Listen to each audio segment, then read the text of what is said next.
Can you hear me? Yeah, I can hear you. Can you hear me? Hold on, let me turn the volume up. Wait a minute. Wait a minute. Wait a minute. Wait a minute. Am I low? Because you sound low. No, you're fine. Let me check my mic setting. Okay. Let's see here.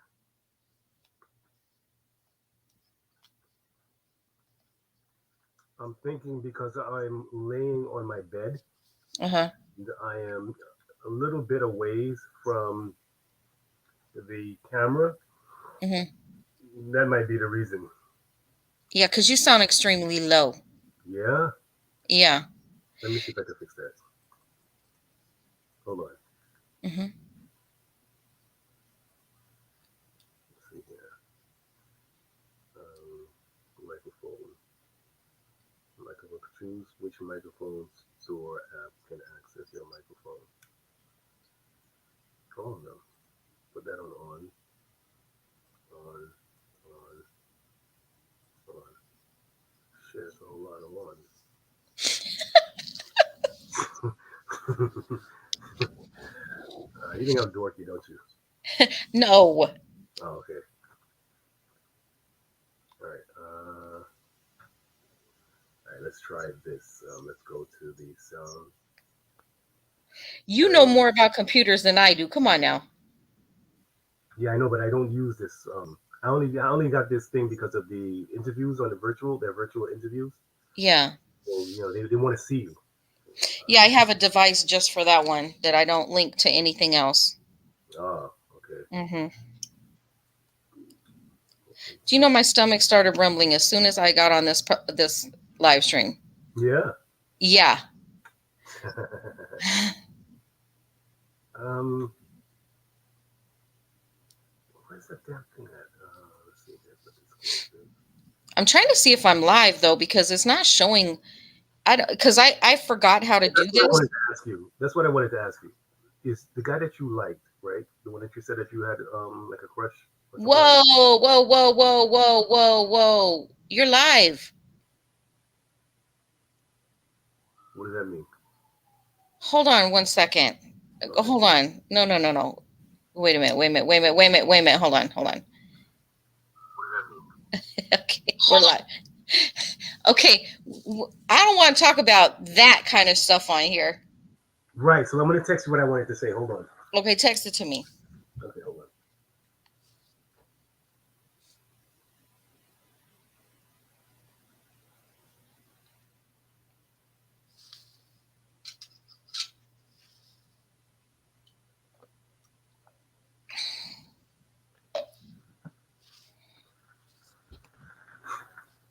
I sent the text. Okay, let me see.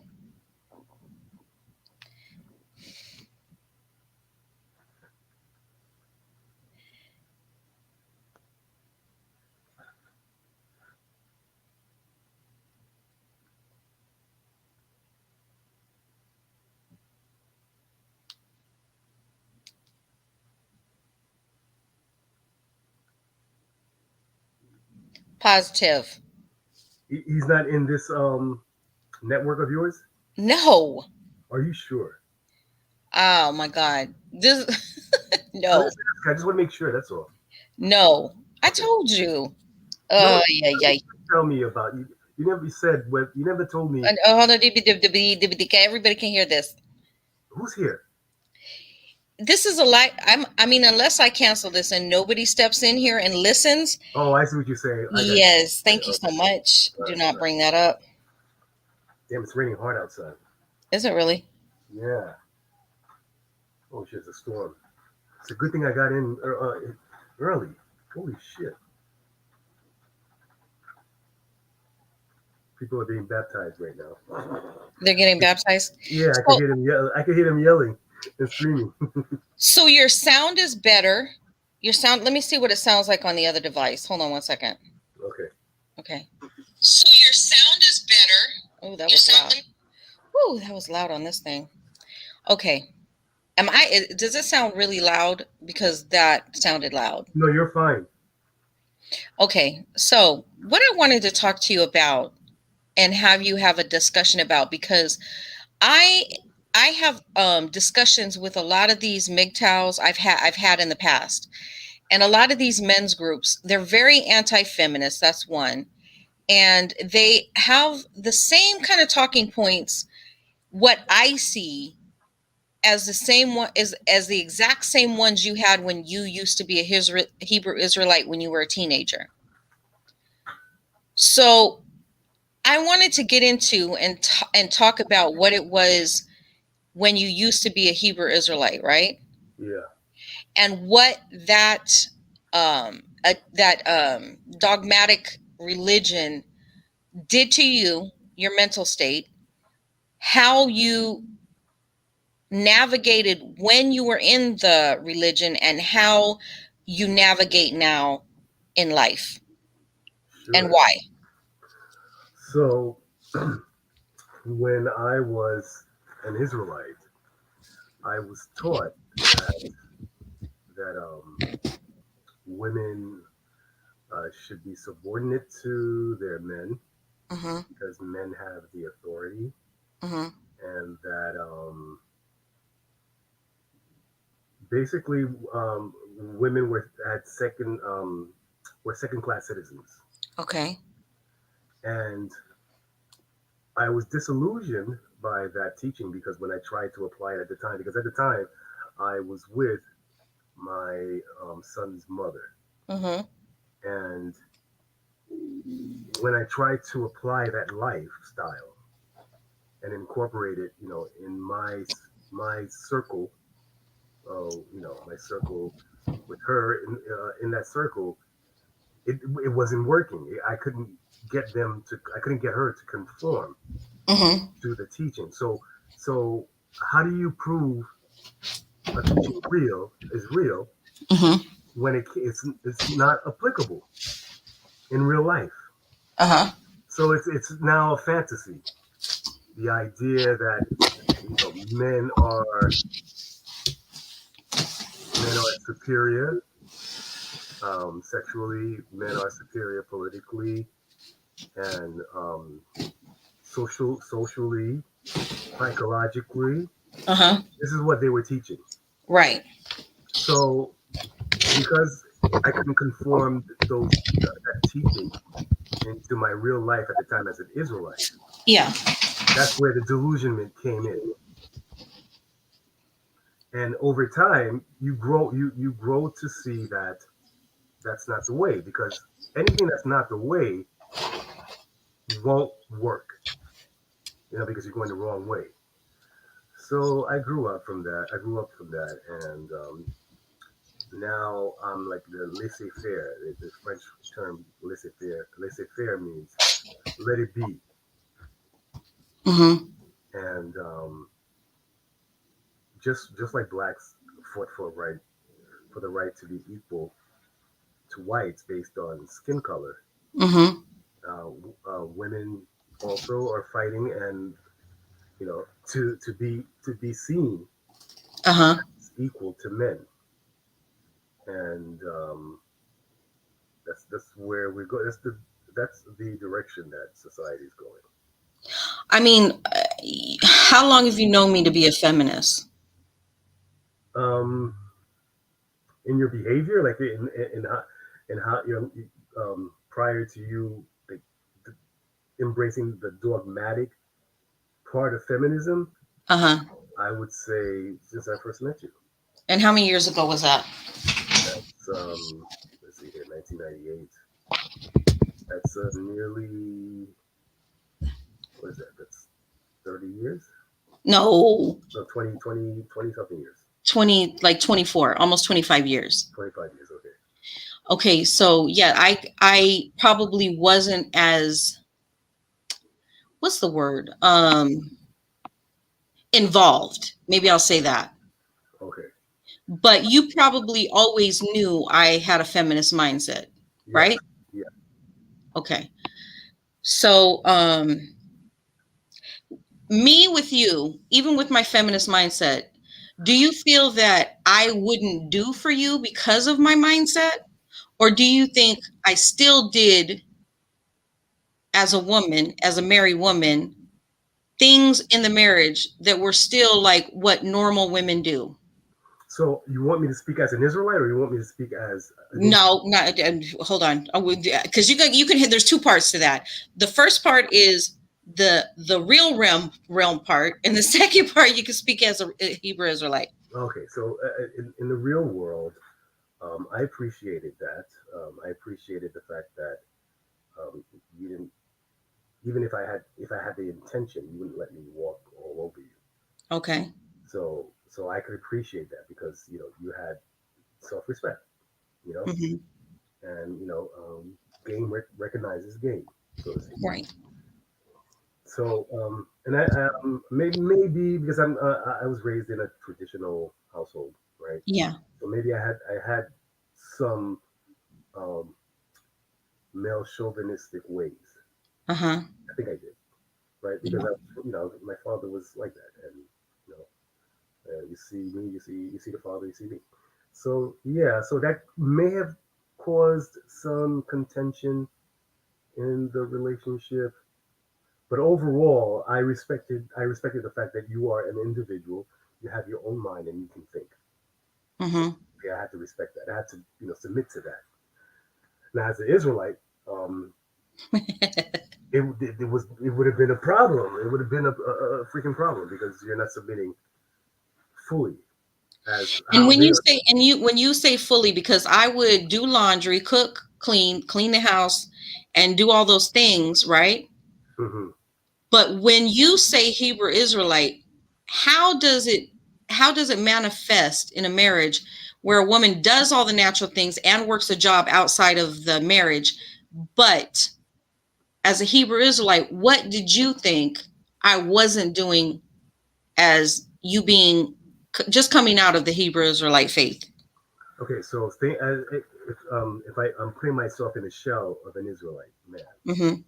and now I'm um, reviewing what we had, and it would have been, excuse me, it would have been an issue for me as an Israelite because submission is not just those things that you mentioned, Mm-hmm. right? For an Israelite man, it also means that if there is an issue and I take a position that's opposing to your initial position, then you have to eventually yield to me. You get what I'm saying? So, and if Yeah. you don't, then it's a problem. Okay. So do you think that my feminist mindset wouldn't allow me to yield to what you were thinking or saying? As an Israelite, No, but okay, 2 points. In reality check and as an Israelite. okay. So now ask me the question again. I'm sorry. Okay, there's two parts to this. So as you actually dealt with me in the marriage and what it would have been had you still been a Hebrew Israelite. So the question is, do you think that I didn't allow you to be in control of everything? No, I think you did. As a man, I think you did. I think you let me take the lead. Unless I was doing something crazy, unless I was going to go in a direction that was really crazy and destructive, then you would have challenged me on it. But Yes. otherwise, you allowed me to take the lead. And if you were a Hebrew Israelite and how I would mention things I was concerned about, and I would tell you, listen, I don't think that's the right way to go. I don't think this is what we should be doing. If you were a Hebrew Israelite, what would have happened? Oh, I would have told you to shut down. You have nothing to say about it. Okay. Yeah. And do you think that if men have that kind of philosophy, right, and that point of view, where they tell a woman to just shut it down and she doesn't have her own autonomy in the marriage, right? She Uh-huh. can't have input. Now, I did let you take control on many, many levels, correct? Yes, Okay. But I also said my concerns, did I not? that is correct. Yes, you did. Okay. So, but where do you think that it could turn out to be a failure for these Hebrew Israelites if they don't if they are putting women in subjection like that where they don't let that woman with her intuitive spiritual insight bring to the table her concerns because she's catching from the ethers things, right? Right.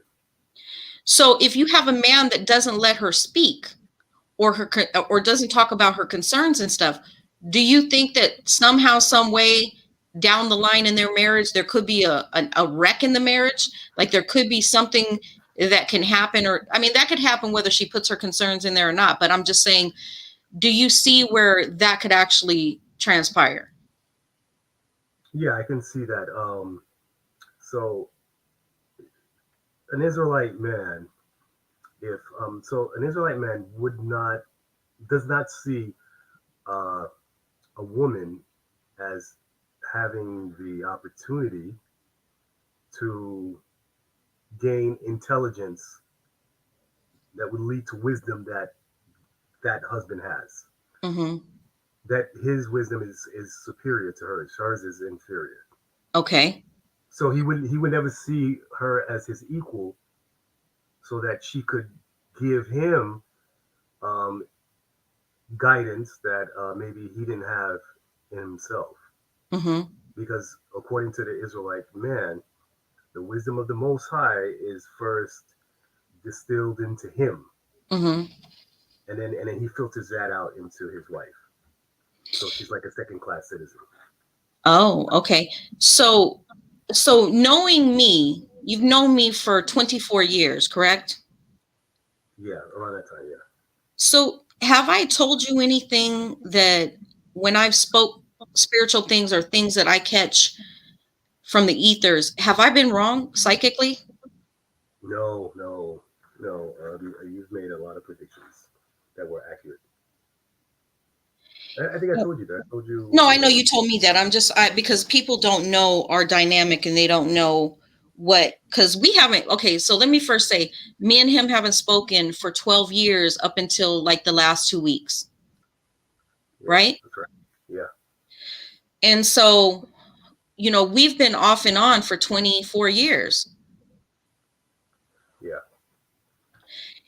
And we've had a lot of spiritual connections. When you talk about the Most High, I talk about the divine creator. We're in accord about a lot of things. yeah. I agree. So a lot of people don't know that. They don't know that there's more to a marriage sometimes than just paying the bills and paying the mortgage and going back and forth to work. There's a lot more to it Yeah. because we have this world to deal with, right? Yes. And then we also have the spiritual world that actually has influence over everything. Yeah. So when you have Hebrew Israelite men who don't take into accord the divinity of or the female divinity of creation, where do you think that's going to lead them down the road? Me, I think it leads to homosexuality. At least homosexuality and it's not. I'm not saying homosexuality is a bad thing, but it does play into the sexuality of a man, and he's not balanced with his wife. Mm-hmm. So then there's going to be a change in the sexuality of the man, and it could be at a psychological level Mm-hmm. that the man is not recognizing the role that a woman plays in a relationship, which is a mutual role, because men don't know everything, Right. or people don't know. Like an individual person doesn't know everything.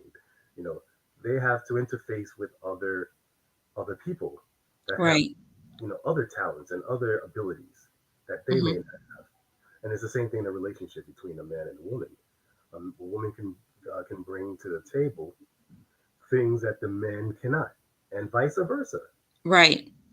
Because So I believe, and I know you do, that there's divine marriage, there's divine order of men, there's a divine order for women. We know this, we understand this, me and you. But a lot of people don't know that there's something more out there I mean, okay, so for example, you have men on here talking about women being in subjection, right? All the time. mhm, For a woman, she needs to be in subjection. She has to be in subjection about this and that. However, they're in the strip clubs. They're always getting drunk. They're always doing stuff that is not in accord and balance with the divine. Right. How is she supposed to be in subjection to a man like that? Right. So two things are working here. So the first thing is that, and the Israelites misinterpret this because they think that subjection means to forcefully submit a woman, because the scripture says it's like a what's the word? It's the author is pleading with women, right? And and is pleading with the will, right? The women's will to do what they want to do. And the author is saying, subject your will to your husband. So that's number one. That means that the women are willingly doing this. It's not by force. So it's a woman making a deliberate decision to submit herself to a man. Now, what is the definition of a man from the perspective of the scripture? Because just because you're physically a man doesn't mean that you're a holy man. Because the man that the Bible is describing is a holy man. And a holy man is very specific as far as the definition. And it's a man of Christ, right? In a general sense. And encapsulated in one term or one word is a man of Christ. That's a holy man. And a woman would naturally want to submit or subject herself willingly to a man like that, because she understands that when she submits, she's playing a subtle role. So her talents are from a subtle position that she can bring to the table, talents that the husband doesn't have. But the fact that this is a holy man, he understands that her willful choice to subject, I shouldn't say submit, but I'm going to use a word that the scripture is using, or that you're using, to subject herself is indicating to the man that he has to play a holy role in the relationship so that there is balance. If that makes any sense. It does. And so if this is the thing, a lot of times we know that it's very difficult for one person to be the total breadwinner in a relationship or a marriage, right? Yeah. So 9 times out of 10, in the way that this world is set up, this dysfunctional patriarchy, and we talked about that, this is a dysfunctional patriarchy. Do you agree? Absolutely. Absolutely. Because they, I mean, there is a passage in Proverbs where it says that when the righteous is in authority, the people rejoice. But what we see in society today, especially in the Western world, is that people are protesting, people are uprising because men that are in power are not righteous. Because if the men were righteous, according to the scripture, the people would be rejoicing. But people are not rejoicing. So that means the men in power are not righteous, and they're not exhibiting the qualities of a man as described in the Bible. Okay. I have Big J. He's in the queue. He wanted to come up. I don't know if he wanted to ask you questions, but it's up to you if you want to answer them. And then I'll let him know. Sure. I don't. Huh? That's fine. Yeah, I'll answer his questions. Okay, hold on. I'm going to add him on. So, I mean, I wanted to I'm going to let him ask his questions, and then I want to get back to the topic that we were talking about. Hold on. Let me see. Hold on. I don't know how to work this thing. Oh, there it is. Good afternoon, Pure Butterfly. Hi. Hey, greetings. How you doing, Jay? And greetings to you, Topaz. I'm doing fine. I'm not going to be on here very long. Okay. I would like to ask Topaz, what is the viewpoint in the Hebrew Israelite tradition about creation when it comes to man and woman? Because there is a known Hebrew Israelite YouTuber who recently made a video talking about God, that that women only submit to man and man submit to God. Do you believe, because I see that as erroneous in that opinion, because if we follow the classic Judeo-Christian Hebrew Israelite tradition, well, if woman comes from a rib of a man, therefore, though she comes from the same dust that created Adam. Mm-hmm. So what is your viewpoint on this idea that women don't submit to God? Um, that's been that I heard though a couple of days ago. Okay, so I'm not too sure. So you're gonna have to clarify for me. So when you say women do not submit to God, are you saying that because they don't directly submit to God based on the scripture that says that they are to submit to their husbands and their husbands are to submit to God? So there's a direct chain according to the interpretation, right? And I say interpretation because I'm going to go with the understanding that the Hebrew Israelites have versus a other understandings that competing understandings or interpretation. So, are you suggesting that the Israelites believe that women do not submit to God because they're not directly in the line of succession? Right. Right. Or That's what I've been. submit to God first, and then they submit to. Okay, so all right, so it goes to a perversion of. This is why I say interpretation. This is interpretation now. This is the Black Hebrew Israelites, specifically the men, because they're the ones that are the author of this doctrine, right? And then you have your offshoots. So they believe that men was men were made like the men was made in the image of God, Right. and women were made in the image of men. Right. There And is a, that there is was a second class citizenship that they're assigning to the women. Yeah. right. And I'm glad that you said that, because that was the video was about, saying women are not made in the image of God. So that kind of defeats the argument. Like, okay, if a man dies, he turns into what? Ash and dust, right? Right.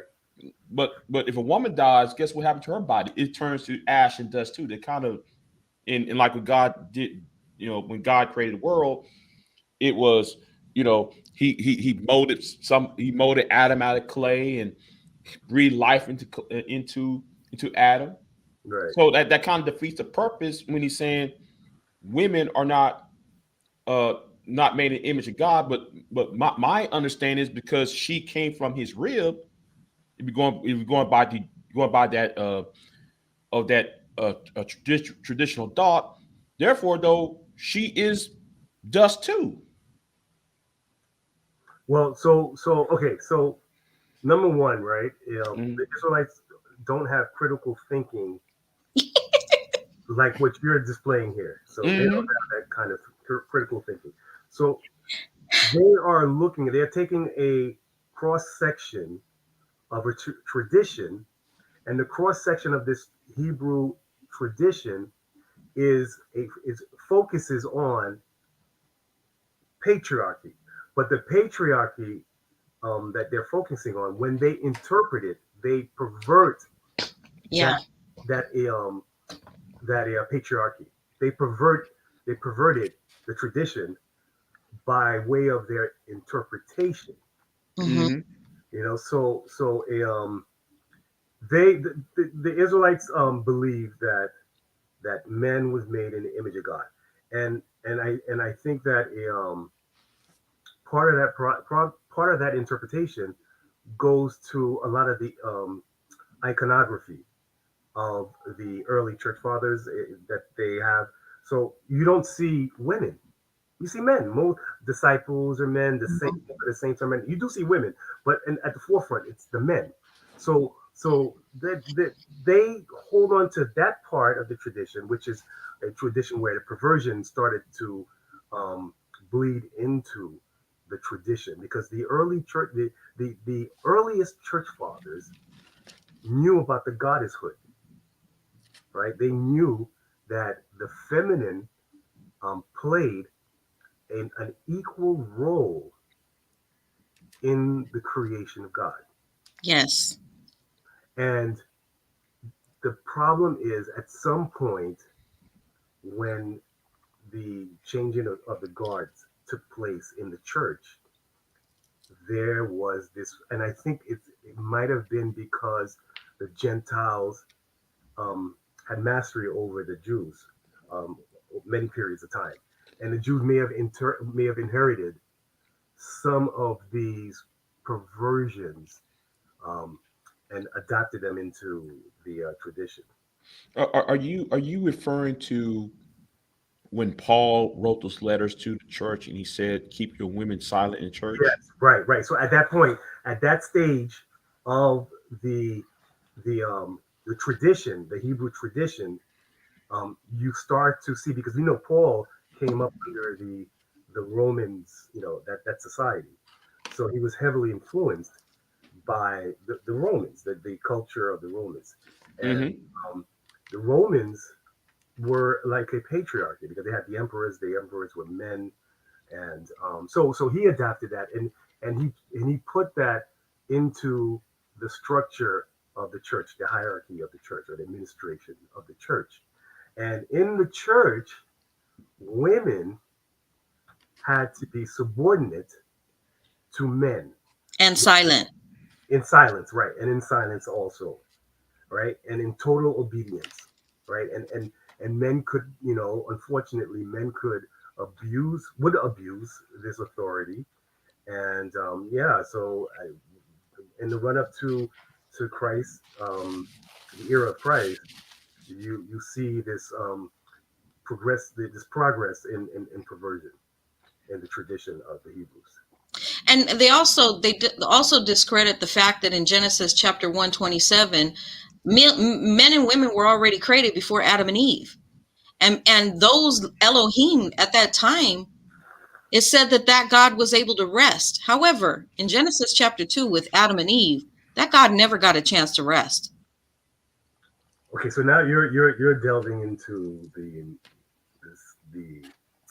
apocryphal, or when I'm using these terms, just not to say that what you're saying is apocryphal, because I Yeah. also agree with you on that, but it would be classified as apocryphal because it's a teaching that requires a lot of cross-referencing and looking into the deeper side of the psychology of those writers. And even besides what you just mentioned, right? You can see goddesshood play a very subtle role in the creation, and that actually goddesshood, if we're looking at the sequence of events, goddesshood was the first to be manifested. Mm-hmm. And I'm not saying that makes the goddesses better than the gods.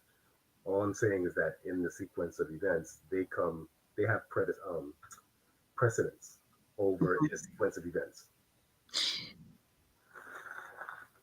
So we touched on earlier in a conversation personally between me and you about, remember when you used to call me Lilith, right? Yeah. Because you said I had the whole essence of Lilith on me. And can you expound on that? And then let's discuss that. Because Lilith in my mind was a goddess back Right. then. Yeah. So during that time, I had even though I left One West, I still held on to some of the teachings, right? So I was studying Hebrew mysticism during those years, and my studies brought me to this thing about Lilith being the first wife of Adam, and according to that tradition, um, before Eve, Adam was mated with Lilith, and that it was a cursed marriage because Lilith refused, and here go again, submit to the will of Adam. she refused, and she liked to, and also it describes. It says that she would copulate with him by mounting him. She preferred the upward position, the top position. She Okay. preferred the top position, and this was the author or whoever wrote it said that this signaled that she was she thought that she was equal to Adam because she was supposed to submit to him and she refused to because she felt she was equal to Adam. Mm-hmm. And she is actually the matroness of the lesbian movement. She's like the goddess of the lesbian movement. I forgot. But she wasn't a lesbian, so I don't know where they're getting that from because she was not a lesbian. She was not out of order like they claimed she was. The psychology, not so much that she physically was, she was sexually active as a lesbian, but that she had the psychology of a lesbian, which they associate with feminism. You mean more like a woman, more like a tomboy. Yeah, exactly. Right, there you go. Right, that's a good. Yeah, yeah. So a female that has mannish traits or characteristics. But the thing is, this speaks to the fact that throughout time, there were always men that were perverting these traditions. Right. And they perverted her too. Yeah, of course. They said that, they in the tradition, these men say that what she did was she fled, right? Because she, it's been a while, so I might be off a little bit on the story, but because she refused to submit to Adam, then God allowed her to flee into the wilderness, and in the wilderness, she would copulate with the demons, and she would produce demons from her womb by copulating with the demons. Mm-hmm. So, well, I mean, one of the things that they like to say is that, see, this is where it goes back to these men blaming women for their own inadequacies and their own not knowing themselves and all these different what's the word I'm looking for? All these different parts of him that are dysfunctional, right? So what they said about her is that if they released their semen at night, like had a wet dream, or they did this, or whatever they did, they blamed it on her, saying that she was the cause because she came without, like, basically she came in the night and raped them. And that's when after she fled into the wilderness, she sought revenge on men. So what she would do is she would hunt them. She would haunt them as I think it's succubus or succubus. Succubus. Okay, succubus. She would hunt them as a succubus in their dream, and she would cause them to release, their semen. And now I get the story, and that's what created the demons. So yeah, that's the tradition, but it's a perversion of goddesshood. That's what it is. But how funny it is that they created the demons through his semen. Like, how? I mean, do they even think about all that? Because the demons were created from their semen. Right. So they they ignore that part, right? Yeah. Yeah. Exactly. I think Big J left us. Yeah, he dropped off because he's at work. So is anyone in here or just us two? Just us, but there's people that are listening too. So yeah, so they still can listen. So this is not a private conversation. People can still listen. Oh. They just can't participate unless I put them on the panel. I understand. So yeah, so because my take on Lilith is that Lilith was a free spirit. Okay. My take on Lilith is that she already had her own God creator that spoke to her. And I know this because I have you call your God the Most High. I call my God the divine creator. So, and I think that in my mind, Lilith had her own her own gods and goddesses that she, that she came from when they were put together, right? You there? Yeah. If you're asking me that, yes, Yeah. So it's the same thing with, the different cultures. You have the Babylonians, you have the Egyptians, and each different culture had their own gods of creation. They had their own gods that taught them directly. So there's not just one God in the universe, which is the fallacy, I think, personally, that I feel the Hebrew Israelites do not have right, because there's been many, many gods predating their God, the Most High. Yeah, but that's I think that's a subconscious direction of the doctrine that they developed, over time, is that their insecurity, right? Their insecurity of women, or the feminine aspect, right, being equal to them, drove them to develop this doctrine that there's only one God.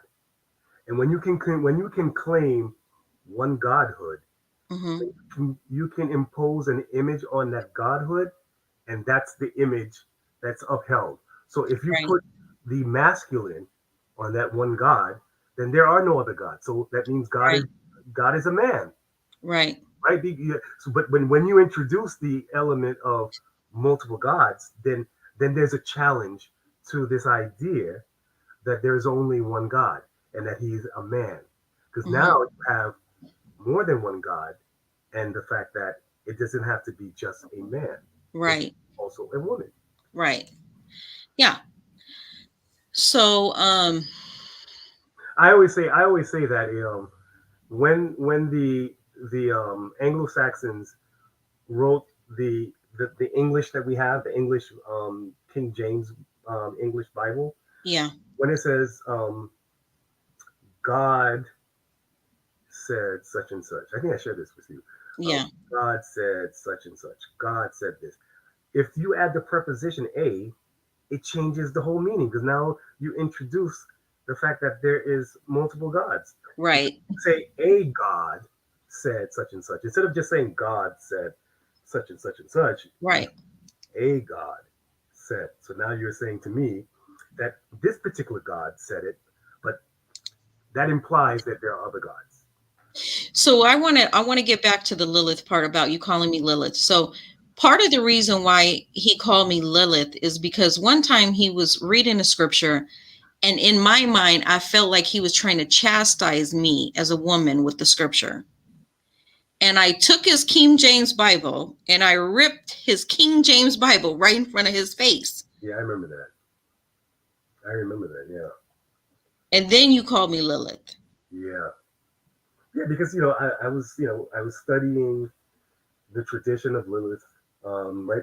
Before we got married, and me after I left the Israelite movement, I was studying Lilith, and I was not internalizing, but I was putting into my memory, certain characteristics, certain traits of Lilith, and I was focusing on what I interpreted as the negative aspects of Lilith. Right.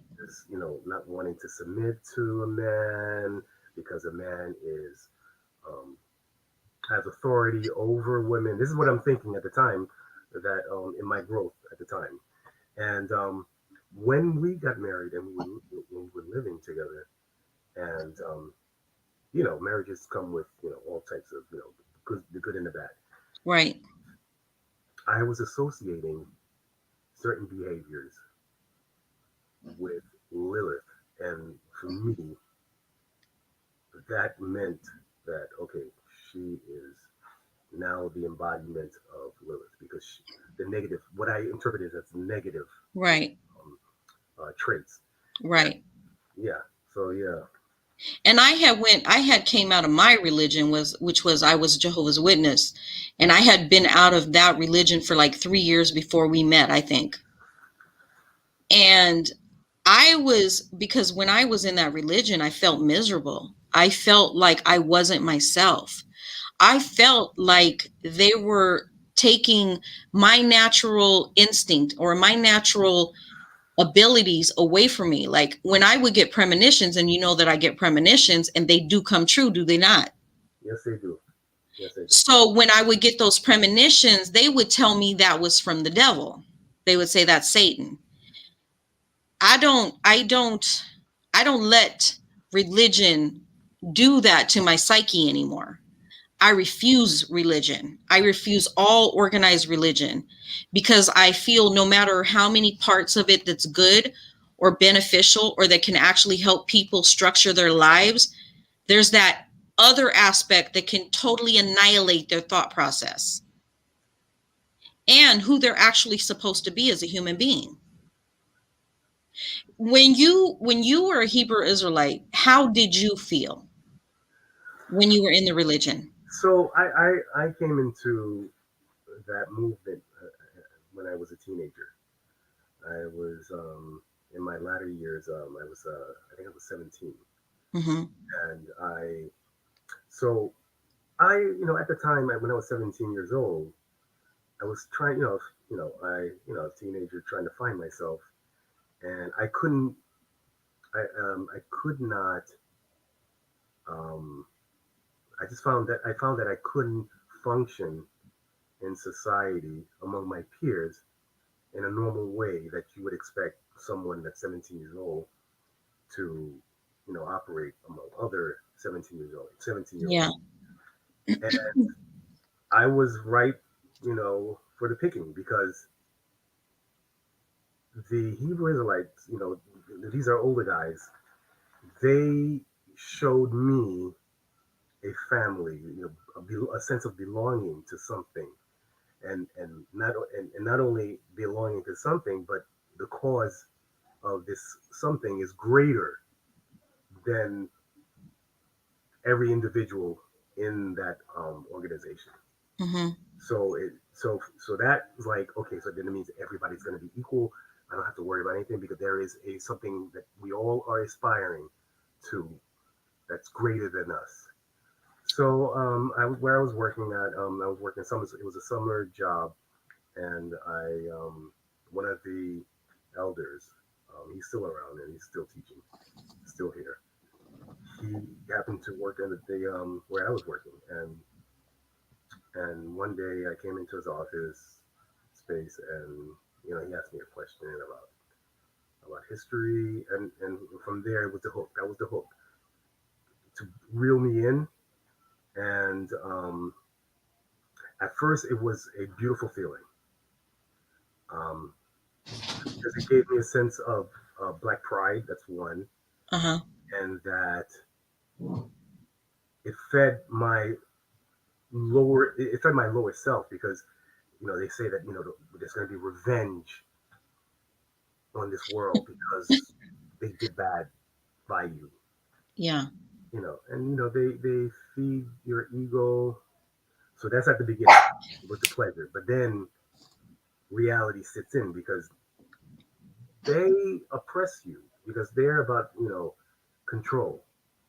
See, you got reeled in with violence, and I got reeled in with a utopia where all people had everything they needed, and everybody lived together in this utopia, this fantasy world, and nothing ever went wrong, and all the animals were in accord, and they didn't have violence against it. Like it's a whole mind fuck. Excuse my language. So you get reeled in with certain portions of what they tell you, and then you basically get pimped out, like us going door to door, you sitting at the table selling products. Can you speak on that? Yeah, so they had us preach. We would set up camp, and we would proselytize. We would preach at we would be at like crossroads in New York City. If anyone in the floor over here, if you are familiar with Times Square, we would be at Times Square, and we would also have our tables set up where we would pass out flyers, and we would teach that the white man is the devil, the biblical Esau, the Edomite, and that they were doomed because God was coming to deliver black people and wreak vengeance upon the white man because he was the one that enslaved us. And I think that that's like an initiation for blacks, because there is racism in this country. There's no, Yeah. I mean yeah, I mean that's not disputable. That's the truth. Yeah, and that's why they catch a lot of especially young black men who maybe during their early stage in life, uh, they didn't achieve a certain level in society that their peers have. Hmm. So they see themselves as failures. So Hmm. those are the ones that are targeted and tend to gravitate to this kind of religion. Hmm. But it became oppressive at, at one point. It became oppressive because they were controlling your life. You didn't have freedom to do anything. And at the time you were in a certain school. I don't want to say the name, but it was it was a certain industry, right? Yeah. Engineering industry. Yes. We don't want to say the name. We're going to do that. And they told you not to go in that school, did they not? Yeah. So they retarded my education, my completing my education. Uh, Hmm. so they got me to quit. At the time, I was at this university, and they said to me, "Well, what are you doing in school? You're the end of the world." At the time, the end of the world was the year 2000, and Hmm. in the early 90s, I was with them. And they were like, what are you doing in school for when the world is coming to an end? What is the purpose, right? It makes no Hmm. sense. Logically, it doesn't make sense. If you buy into that doctrine, then you shouldn't be in school because the world's going to come to an end in year 2000. Y2K. Y2K, yeah. And yeah, so yeah, they retarded my pursuit in education. Eventually, when I got out, I went back to school. And Yeah, but we don't want to go through where you went to school and what you did. no, I'm not going to But reveal how, anything. I need, but you got a bachelor's degree, you got a master's degree, right? Or what? Yeah, master's degree, right? I have a master's. I hold a master's and a bachelor's, and an incomplete. I started a PhD program in engineering. Okay. I didn't complete that. That's to personal reasons. Okay. Well, we don't want to discuss that. We're just trying to show that after you got out of there, you realized that you had to do something. You had to do something with your mind to, to sustain your whole life, because those religions, they cripple people. They cripple people not to be what they're, well, for one, what they're destined to be. Yeah, It's subjugation. That's what that is. So I consider that 100% part of a very dysfunctional patriarchy, because that's what it was. yeah, yeah. It's a perversion of a good patriarch. There was good in historically there are patriarchal societies that were balanced, Right, right. and but over time the message gets perverted. It gets polluted, and this is what we have today. But there's pushback, and which is good because now things are, you know, the system is being challenged by oppressed groups, Hmm. and that's how you resolve problems. Uh, Right. it's societal problems. You have to challenge the status quo, because if you don't challenge, for example, slavery, if it wasn't challenged, it would have went on indefinitely. Right. They would have believed that these slaves are not fully human. Therefore, it's justified to. And that's what I try to get across with the feminist movement. Are there detours in the feminist movement? Most likely, yes. I mean, people have their problems with it. However, the initiation of uh, that organization of becoming a feminist and doing things, that movement was to break those bonds of oppression for women. And I don't think people fully understand how those oppressions for women manifested in the system structure. Yeah. It created, I mean, the oppression of women created the feminist movement. Right. You know, and that's understandable because there's always reaction to an action. You know, time may dictate when it happens, but it's going to happen. You know, and you know, today women are fighting, you know, fiercely to be seen as equal to their counterpart, their men. Mm-hmm. And And when I used to challenge you, because you had just came out of the Hebrew Israelite religion, you felt because I challenged your mind structure when it came to me and how I felt about myself and how I felt about me in our relationship, you felt somehow that I was Lilith because that's what I was behaving as when I was actually just standing my ground in the relationship. right, which is what Lilith does. She stands her ground. But I was interpreting Lilith based on a perversion of patriarchy. So for me, it was wrong for you to stand up for your rights, because in my mind, um, at the time that I was fresh out of the the Israelite um, doctrine, Mm-hmm. you're supposed to submit to me, to my will, no matter Which what. I did, Right, but right, but, you weren't looking. right. But what I'm saying is, you don't want someone to submit ignorantly and blindly No, to someone else. You know, you don't I want. did challenge you. I did challenge you on things. Yeah, yeah, absolutely, yeah, yes, you did, definitely. But but at the time, for me, I didn't interpret it.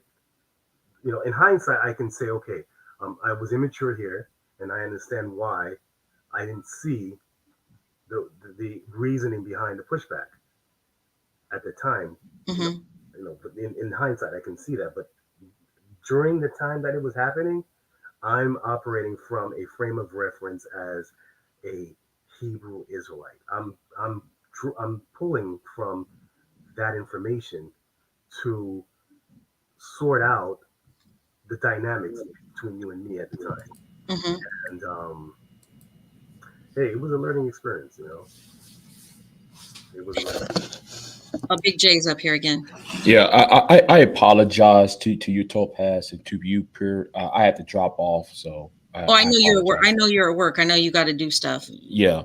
Um, I don't know if y'all talked about it, but what do you think that um how patriarchy should work today? Um, because a lot of these guys um believe in this, and the ultimate submission thing, then also believe in the uh, a woman's role is to have children and to be cardinally available to men. Um, how do you think that should what type of strategies or tactics should that be to change that type of mindset among young men? That's a good question, actually. Yeah, that's a really good question. So I look to what's happening today to get to gauge what because we're talking about what you're talking about. What you're asking is an ideal, the ideal patriarchal setup and how it would look like, right? Right. And Well, yeah. I'll go with that one. I'll go with that one. Yeah. you want to clarify a little bit? Go ahead. Yeah. No. I'll, No. No. I'll say this. I'll say this. So me and you have talked about divine patriarchy, right? Me and Topaz throughout 24 years, right? So in a divine, balanced, what's the word? In accord patriarchy, how would a man treat his wife? So the way she would want to be treated. if she, assuming that she is a wholesome and balanced, a psychologically balanced person, then she should be treated the way she wants to be treated. So Mm-hmm. so he has to reflect her feelings back to her, because if she wants to feel loved, then he has to love her, right? If she Mm-hmm. wants to feel respected, he has to respect her, right? Now this is a wholesome, balanced individual. Now there are many broken women, so they, And broken men. and broken men as well. Yes. So, but since we're honing in on the female, so I'm looking at it from that perspective. And if it's a broken woman, she's going to reflect broken qualities, Mm-hmm. and the man is going to reciprocate that. So this is why we have a lot of dysfunctional relationships, Mm-hmm. because we have dysfunctional individuals, and Mm-hmm. and we need healing. And there are models. There are many models that we can use to understand how a patriarchy, a right patriarchy, would look like. And number one, I think that definitely you have to have order, and you have to have a lead, right? And you have to have following, because that's just the nature of the universe. Mm-hmm. There's always one force exerting, that's exerting on another force, and the other, and one is yielding to another. That's just the dynamics of the universe. But it has to be done in a right way, meaning that everyone or everything is balanced and functioning optimally. Mm-hmm. And here's my take on what a model patriarchy would look like. And it's gonna sound kind of weird, but Brady Bunch, like the Brady Bunch.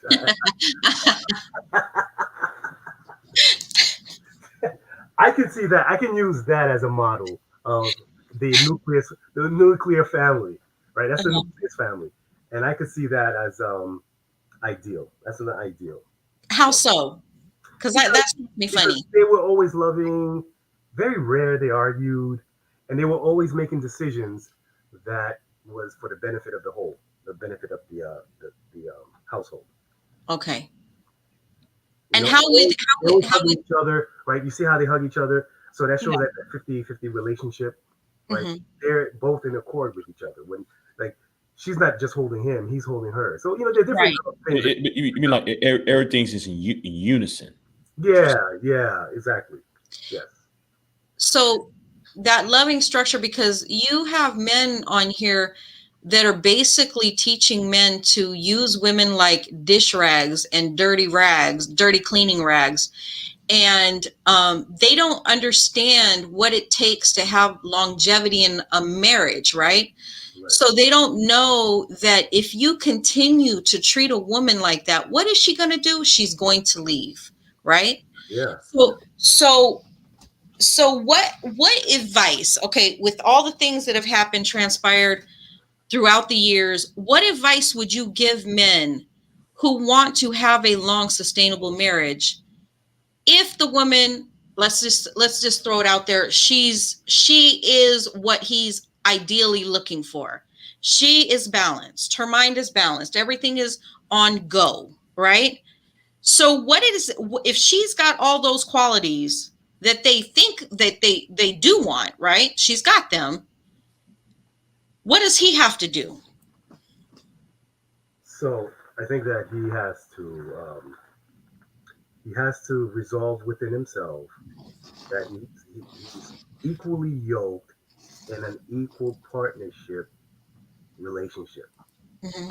He has to resolve that in his mind. So that takes maturity, especially for someone coming from a belief system where it's okay to abuse women. Like the examples you were giving me, some of the people that you said are over here are, they think that you can do whatever the hell you want as a man. You can do whatever you want to debase a female, and that's a broken man. That's a broken man who internalized a toxic and a very toxic uh, doctrine. And a person like that is not in their right frame of mind, because it's just like a slave master. A slave master abuses his slave. Just a mere fact of enslaving that Yeah. individual is an abuse, right? And you're traumatizing and victimizing that person. And what happened? The slaves, and look what happened, especially in Haiti. If you know the history of Haiti, Oh, I forgot to say that. He's Haitian. yeah, I was born in Haiti. So the slaves, they revolted. They rebelled against their masters because they got tired of the abuse. So their psychology was healthy and wholesome enough to recognize the gain of oppression. It was kind of different here in the U.S. I guess because the I, it's hard. It's the way that because the rebellion that happened. Those, don't get me wrong. I'm not saying that there were no rebellions here, slave rebellions here in the U.S., but it wasn't to the degree as in Haiti. It could be because of the geography of Haiti, island versus Yeah, it was an island country. right, right, There was no, and it was less whites than the yeah, West. exactly. Whites and more black. And Yes, because yes, like here in America, there've been thousands of revolts. We don't hear about them. We only hear about that. right, exactly. That's So, it. because the disconnect was the lack of communication between the different revolts. Because Right, had they unified these revolts, then the outcome would have been similar to what the outcome in Haiti. But right. like what you said, island, it's easier to communicate. They used to play drums, right, signaling when to make the move. Hmm. I mean, yeah, I like the way you explain it. Yeah, because like a person, because where I live at, um during the 1840s. Well, it's Texas, right? So it's during that, when Texas was part of Mexico, there was slave revolts from the 1840s on up till the Civil War.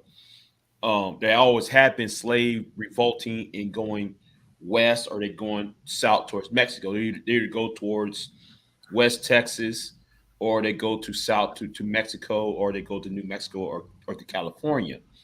Um, but there was no communication between all those, because it's a big, vast area.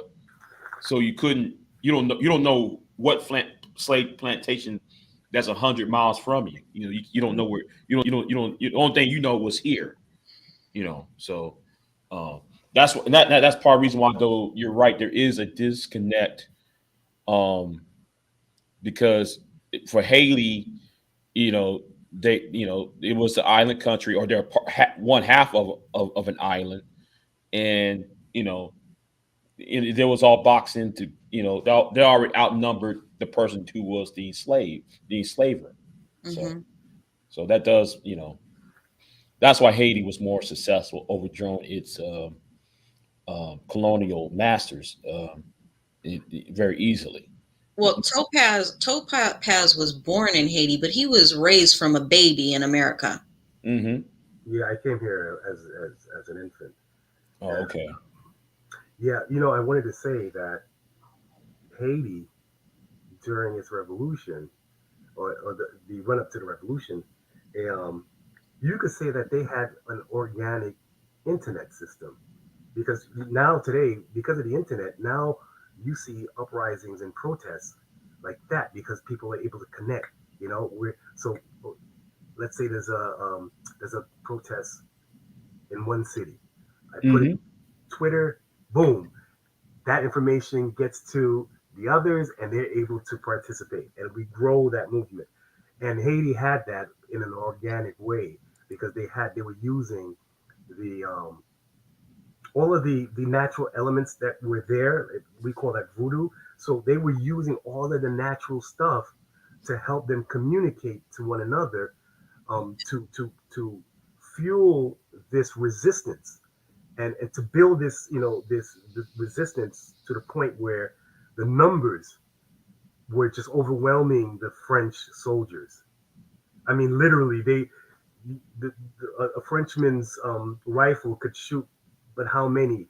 Like, let's say maybe, the Frenchman could shoot 10 Haitians with that one rifle, but then you had the numbers were so astronomically great that you could have 40 Haitians coming at that one soldier, so that soldier could take out 10, but then the 30 were able to take down that one, and this was just multiplying to a point where I don't know if you've seen the portraits. They have paintings and portraits of how the Haitians were beheading the white soldiers, the French soldiers, and the um, the um, the plantation owners, the French plantation owners. Okay, just to put a disclaimer, we're not promoting violence. Just saying that. No, we're just reflecting on a historical Yes. event. That's all. That's an historical event. I'm not advocating that. No, I had to put that out there because somebody will say something on here, and Right. I need, you know what I mean? Yeah. Right. So, go ahead. I'm sorry. I'm still.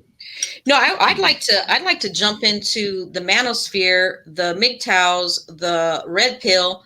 I'd like for both of you to expound on that because that's a very important thing. Because I think that these are same groups. They're very identical in the way that they manipulate, like the organized religions we were in. But can you both expound on that kind of topic? So I'm gonna yield to Big J. So because for me, I didn't really move. I mean, I know what these groups are, but I didn't really move through those circles like that. Mhm. And I know that these movements are a product of it's a reactionary product to or pushback to the feminist movement. So Mhm. they're basically they feel that they feel that they're losing power, right? They're losing power to the feminists because the feminists are it's a mindset that's growing among women. Women are now asserting themselves. They're asserting themselves. They are saying we can do what you can do and we can prove it, and they're proving it.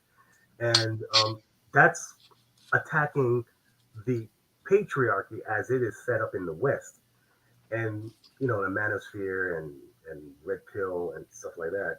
These groups, they're like the last bastion of the perverted patriarchy, Mhm. trying to hold on to the old way. And just like Trump, I think the reason why Trump is a very appealing to a lot of white people because there are white people that want to hold on to America the way it was. Right. And the And way it was, America has, and even till this day, but not as it's not as bad, but it still needs to be changed. Second class citizenship, right. second class citizenship of women, second class citizenship of LGBTQ, second class citizenship of blacks, second class citizenship of minorities, and whites are at the top, and that's the white supremacy, Right. doctrine. But yeah. Uh, but I view it. I agree with pretty much what Topaz said. But they don't. It seems though they're missing a very few. Um, how can I put it? They're very few points. See, I always tell people, Keisha is not your problem. Keisha is actually Keisha is actually a symptom. Now that term Keisha is the black woman who, she's snap her fingers, she rolled her neck, she's from the ghetto, she's from the hood, that classic archetype, right? But my thing is, she is only a reflection of that environment. She's not the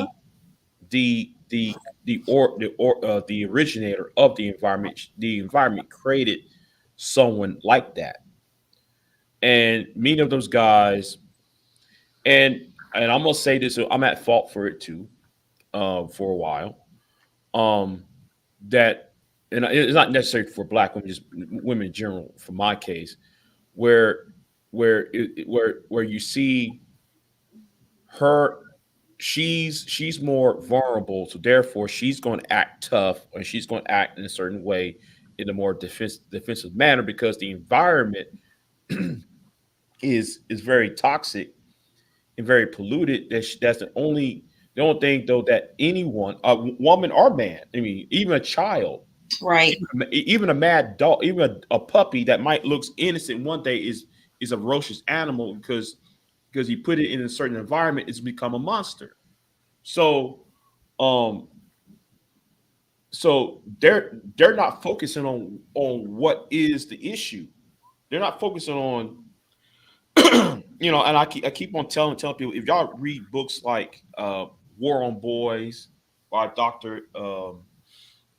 Chrissy Hall Summers, or publications by some of your economic journals, they'll tell you why, because every time you have unemployment among men, men, crime and such are coming in a certain community, and they don't want to factor into the outside force that's really is intruding into their personal life, that they don't want to, and they're not brave enough, or I'll say right now, they're not man enough to address to address the real issue, and that is the outside force, whatever the case it may be. Maybe economics, maybe education system failing, maybe white supremacy, or imperialism, what may have you. But they refuse to talk about what's causing Keisha to do, or not causing her, but her reaction to the world, or the reaction to him himself, to the man himself, to the world. He just looking at her rather than looking at what's behind her or beyond her. That's how I view the man. So I believe they're so misguided. Some of those, I believe half of them are just evil men anyway, evil people. And plus, there's Yeah. money. There's money to be gained in this social media forum monopoly, where if you don't bash, especially black women on here, you don't get the dough. That's a Mhm. problem as well. And and and I said this a while ago on another platform, and I got chastised for it.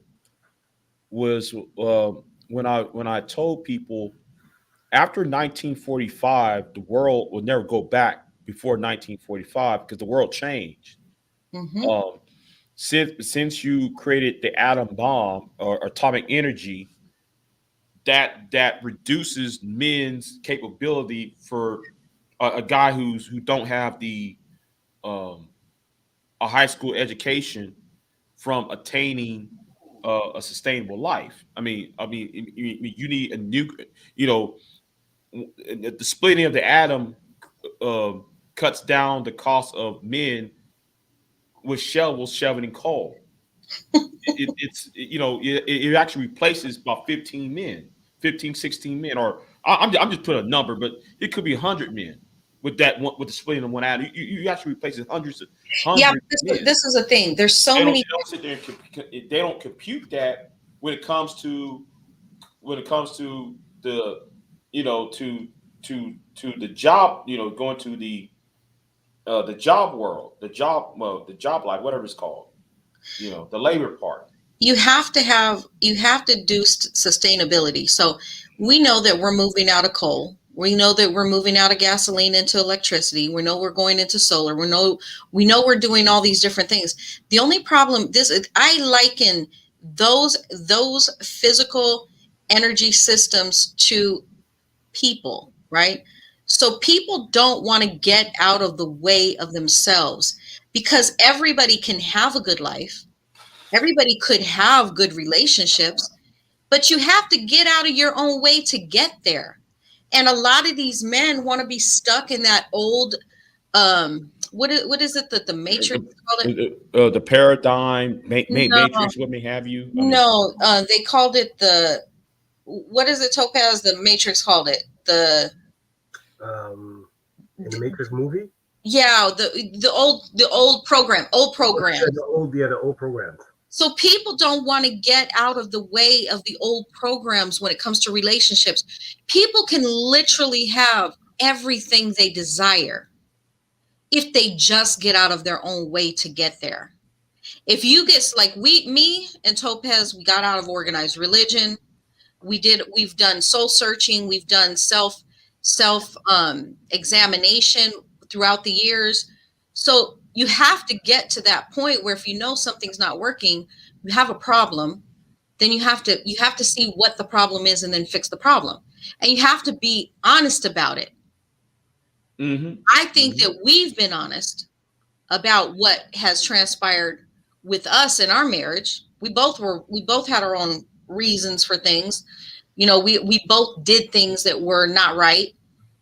But being intelligent beings, you have introspect. You start to see what is not working.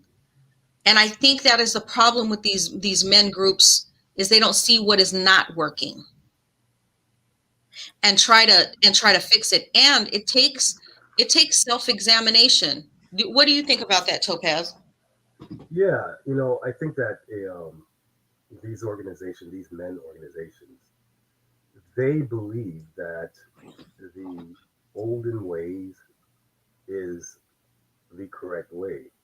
And when they find that, you know, women are asserting themselves, they interpret it as an affront to them, because in their mind, what they're defending is correct. And until they open their eyes to see that it's about progress and it's about moving forward, then they will understand that system that we had prior to, you know, they set the stage for something better. You know, as long as it's progressing in a mature way. And I think that technology, technology is and not only technology, but with clean energy, you know, and how it's replacing human labor.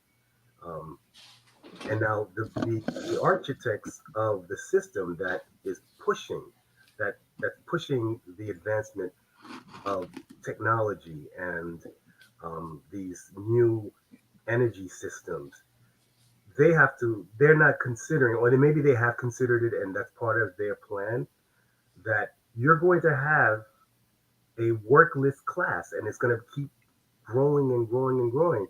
And how are you going to support these, you know, unemployed people? I've heard, you know, universal income, you know, that's one way, but universal income, I'm hearing the, you know, what there's, you know, they want to give like $500 a month. I mean, who can live off of that? Come on. See, it's like, they're playing games. You know, they throw out these sexy terms to seduce you to support them, and you turn around and they give you crumbs. Right.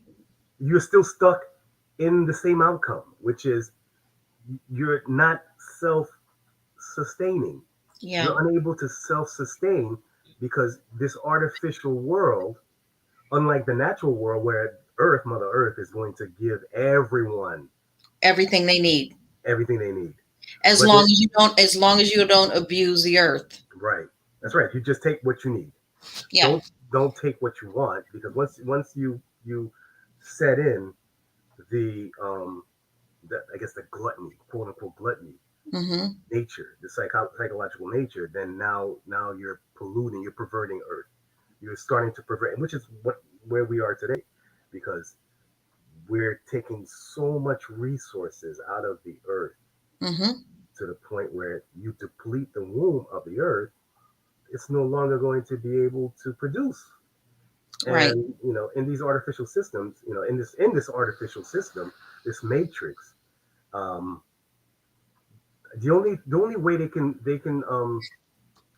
if they want to uphold this system that they want to build up, uh, the only way for them to sustain it is that they have to reduce the population. And now we're you know that brings us to some real bad agendas. Well, I think that the population is already decreasing. See, like there's been reports saying millennials are having less sexual encounters than their Gen X or baby boomer counterparts. Then though there's also less child rearing. You see stores like Toys R Us closing down because they're having less customers because there's less children um, out there in the market. So I think though the population process is already occurring is and people are being pushed by it based upon I think taxes, jobs. I'm looking at things from more of a different perspective. 'Cause I think though it's kind of like somebody giving you a choice. Oh, do you want cyanide or do you want gasoline? Drink, choose your poison. And I think though people are choosing their poisons, and either way, it's not good. It's not good for anybody to take both of those choices. So I also believe though that the wealth disparity among Western society, mainly here, is producing that or forcing people to depopulate themselves. Would you agree with that? I'm going to read, if you don't mind, Big J, I just want to interject real quick. I'm going to read some of the questions in the chat room because I didn't even realize that there was a chat room going because I didn't see anything on here. I guess I don't have my screen on. Soupbone says, "You have an ex, really?" Okay, so did I just make you up out of thin air? Just a question, Topaz. No, no, you and I go back like years. Supone is a manosphere troll. So Okay, well, Oh, we have trolls in here. Okay. yeah, okay. So yeah. he said that, and then he also said your mic is low. He said, Snuggle says, "What is a man's purpose?" And then I guess that's to Topaz and also to Big J. I mean, there are many purposes to manhood. That's one. For me to respond to that, if this person is looking for an ultimate purpose, what is the ultimate? So we can break it down into 4 categories. So one, we can break it down to what's a man's purpose in a marriage, maybe.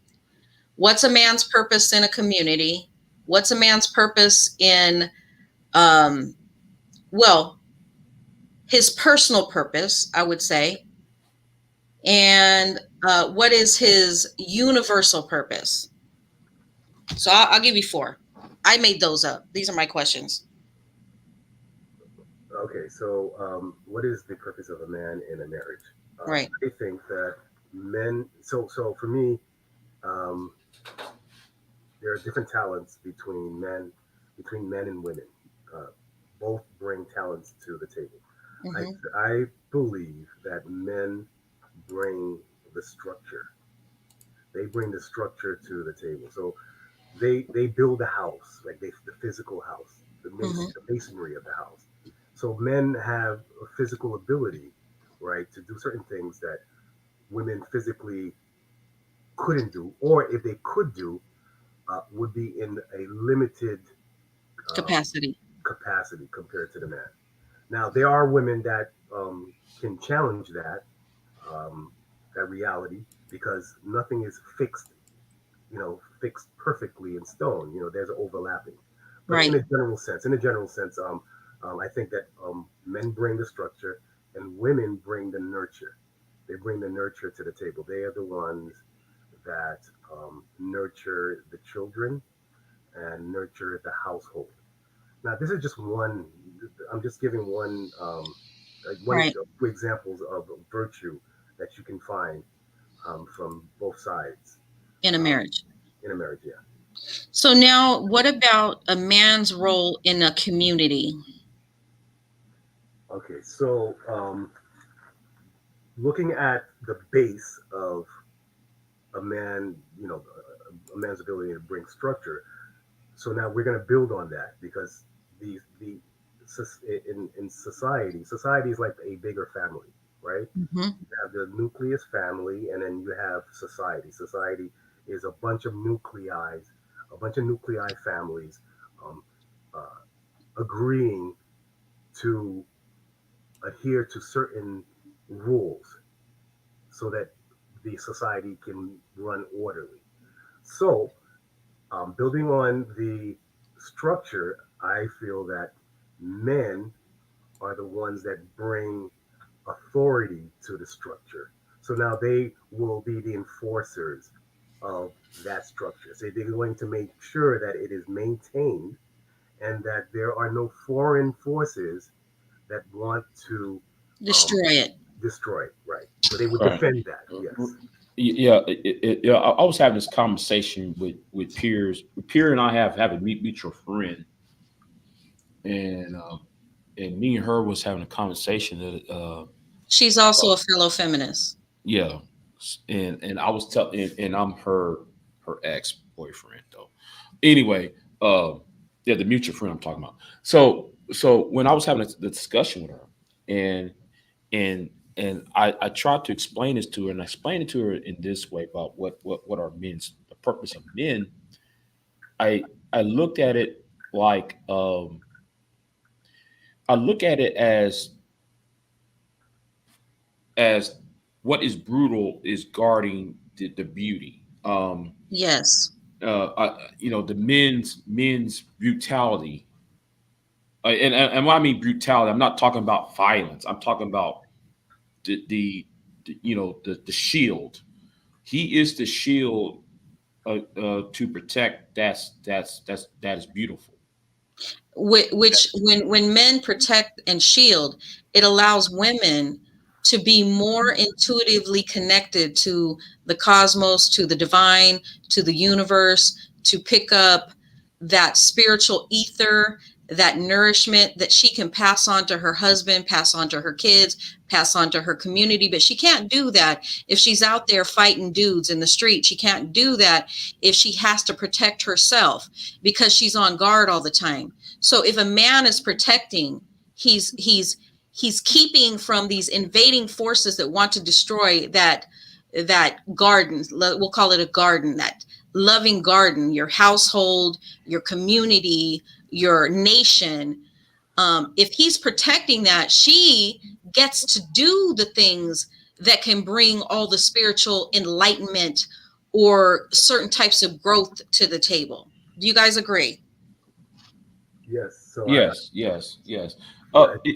It's kind of like this though, and I don't want to use a movie, but I hate doing that on good conversations like that. It's kind of like that movie. What's that movie? Geostorm.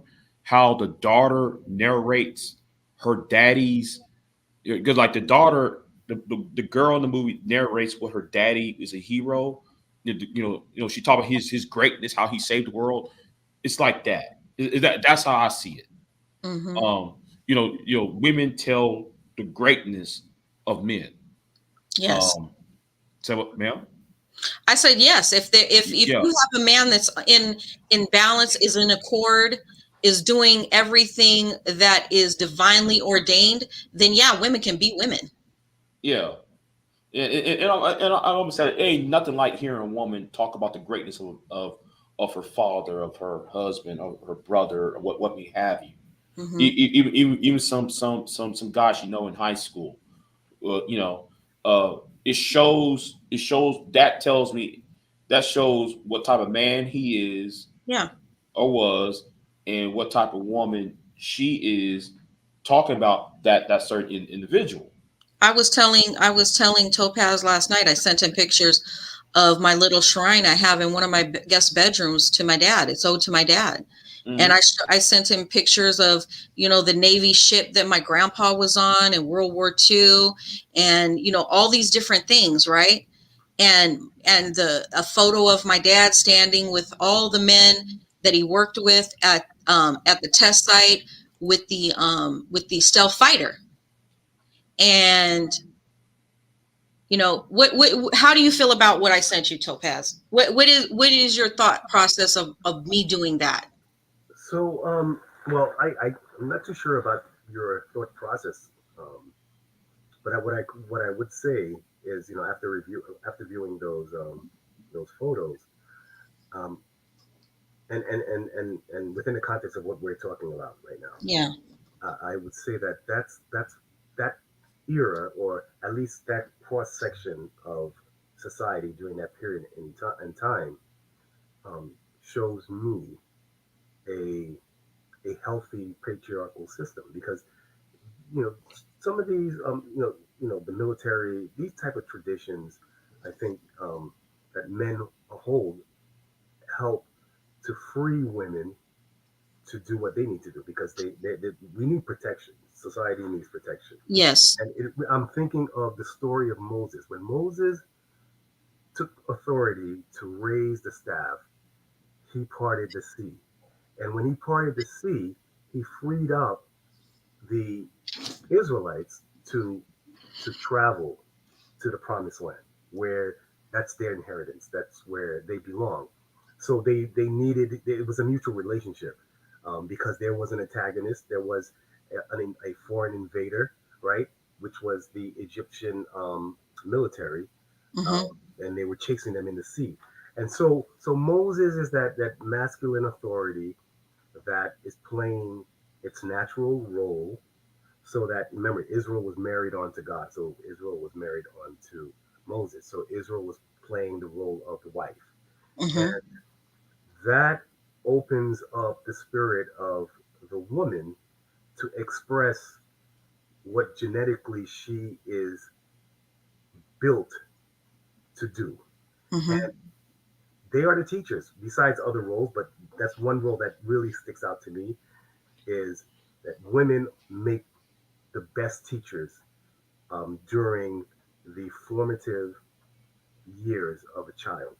Mm-hmm. And that's why, and speaking on that, I don't want to interrupt you. No, go Speaking of ahead. that, Go ahead, Big J.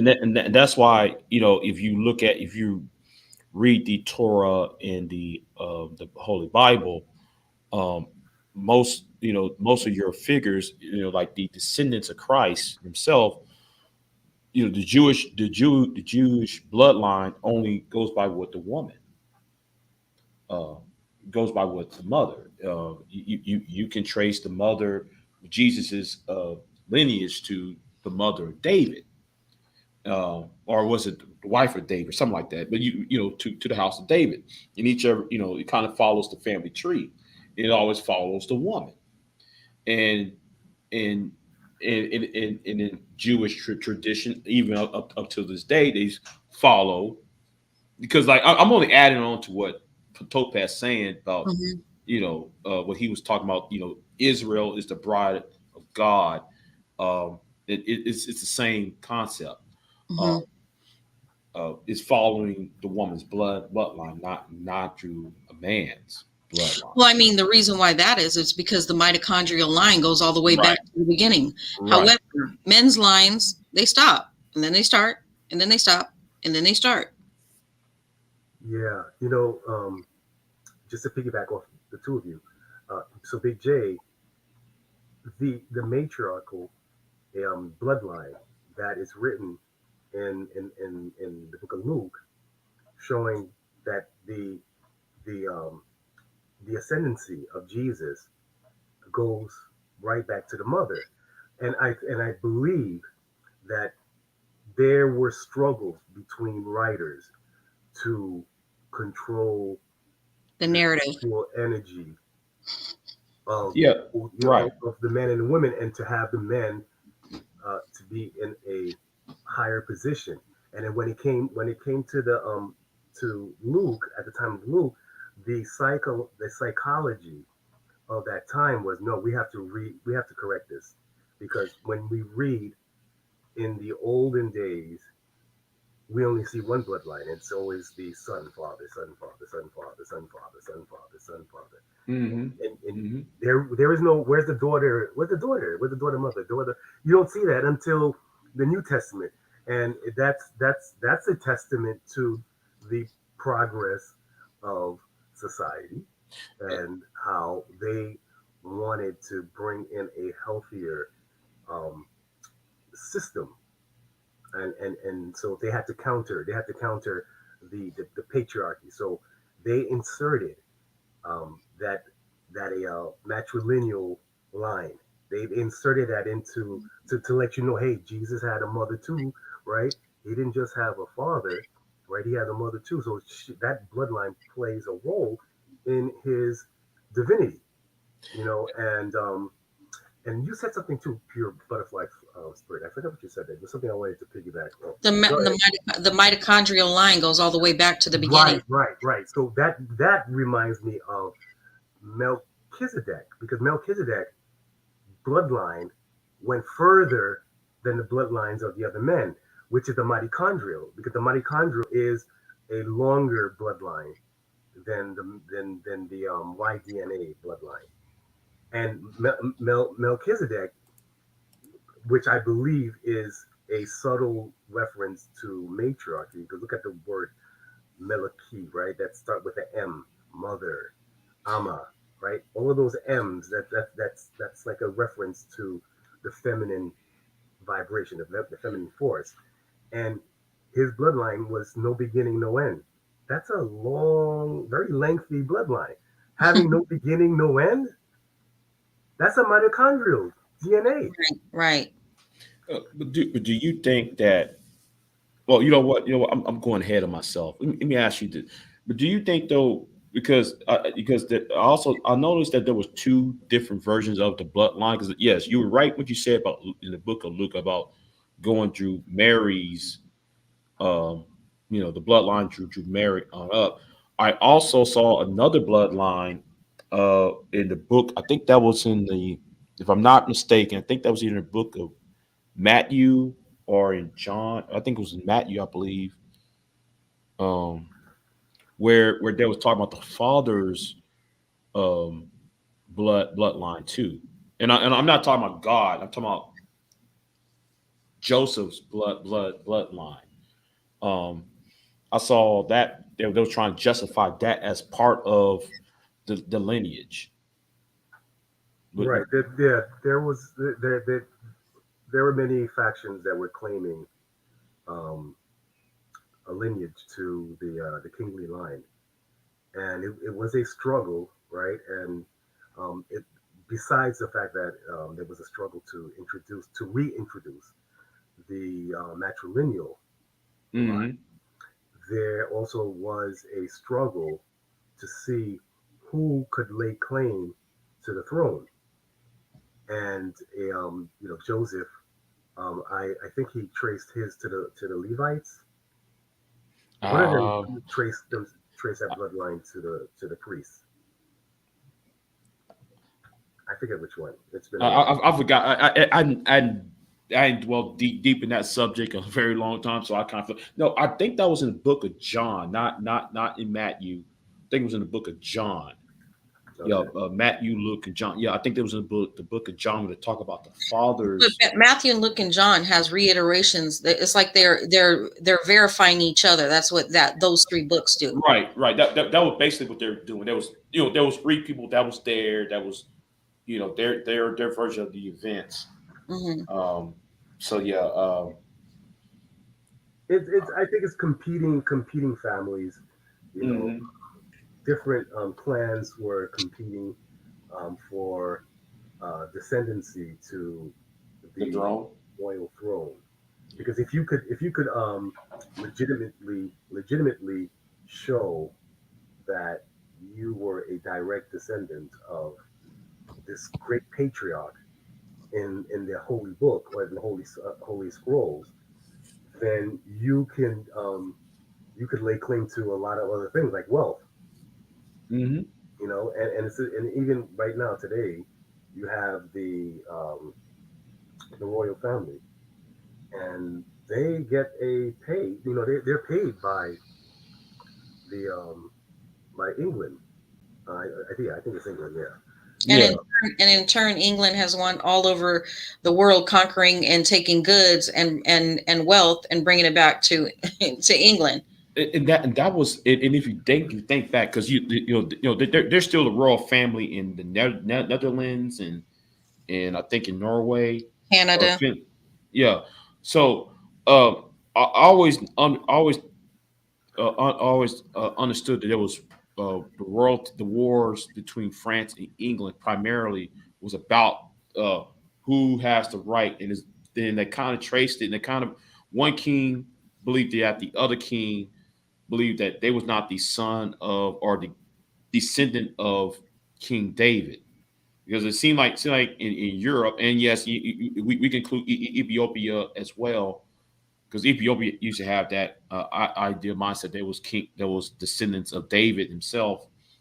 They was fighting over who were descendant of David himself. I noticed that type of rhetoric was being spewed about 500, 600 years ago. Um, I wonder if that's true or not, or if that's just that was just propaganda. I just want to know if that was. I mean, I'm just saying. Uh, I just want to know if that was propaganda or not, or is there any truth in that, based on how you know. Anyway, I think that question is to you, Topaz. Yeah. Oh, okay. So, yeah, I think that a lot of it was propaganda. It was politics because they're vying for control, and even look with Germany, and they were talking about the master race. You know, the Aryans. They would reference the Aryan. The Aryans were an ancient people that was supposed to be a superior class, right? The superior, Right. and the Germans. Hitler was saying that his people, right, the Germans, were a direct descendant of these Aryans, and they are the master race. So it's that same bloodline competing, like different bloodlines competing for control, because you get to control the resources, Hmm. you get to control the politics, you get to control the military, and all the different facets of society that allows you to manipulate masses of people. Hmm. But I want to read one more question. Actually, want to read them both, but I want to skip over the middle one and read this third one. Snuggles. Let me see if I can hide it. I highlight it. I don't know where's my thing here. do you want me to read it for you? I wanted to highlight it, but yeah, you can read it. The third one. Oh yeah, he said, "Have men become useless with the advent of technology?" I'll let Topaz answer it first and foremost. I think so. If men are not, um, I had this a long time ago. I had this weird vision, and that vision, I think, opened, gave me enlightenment. So if this was right on the heels of 9/11, and I remember in New York City, it rained. It was stormy the night after 9/11. And I remember my father coming to me and telling me that, because I was telling him in the dream, I was telling him that, wow, the Most High, because at the time, I still had that Israelite thinking. It wasn't fully. See, it takes time. It takes a while to wean yourself off that doctrine. But anyway, Yeah, because I used to refer to the divine creator as Jehovah, and Jehovah was a sub god. right, yeah, yeah. So um, I'm telling my father in the dream. I was like, yo, it's the Most High. The Most High did this, right? The Most High, and he said to me, he said, yeah, but for every technology, there has to be a thunderbolt or thunder or thunderbolt. I think thunderbolt. Yeah, yeah, that's what. Yeah, it was thunderbolt. So what he was saying to me is, for every technology that they come up with that will replace humans, you have to come up with an even a creative idea to counter that, so that you can still remain functioning as a contributing human being, experiencing this life on a planet that the universe created for us. Because if if you sit back and you allow the powers that be to push technology that is technology that's effectively replacing human labor, then two things can happen. You can create a paradise because now you have the technology working for you, or the technology becomes the superior class, and now it's a matter of what is the value of a human being.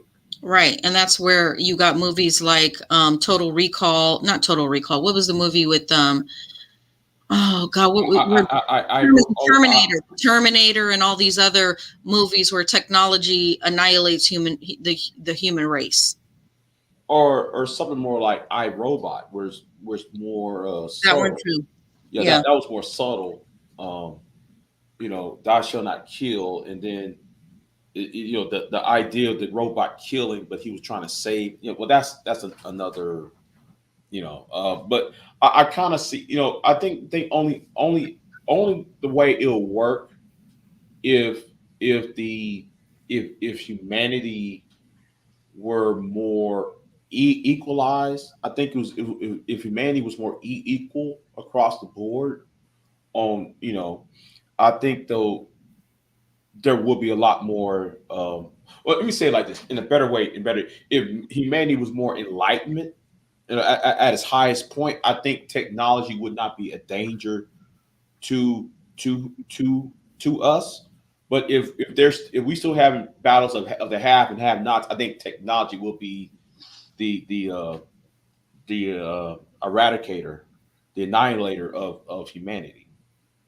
I Um, mean, I have to agree with Topaz when he says that we have two choices. Are we going to let technology make life better for us, or is that technology going to destroy us or annihilate us or just genocide us off the planet? So we have two choices, and it just depends on who's in control. Who isn't in control and has the power over those different types of technology, and where their mind is at, and what if it is it for the good of humanity or is it for the demise? and you know what? And that goes to my other question. Mhm. So because I know Topaz was talking about progression. So does he believe that after patriarchy, after the nice patriarchy of the let's say the Brady Bunch, I'm using his the Brady Bunch, the Andy Griffith patriarchy. Do you think that there will be like even egalitarian society after that?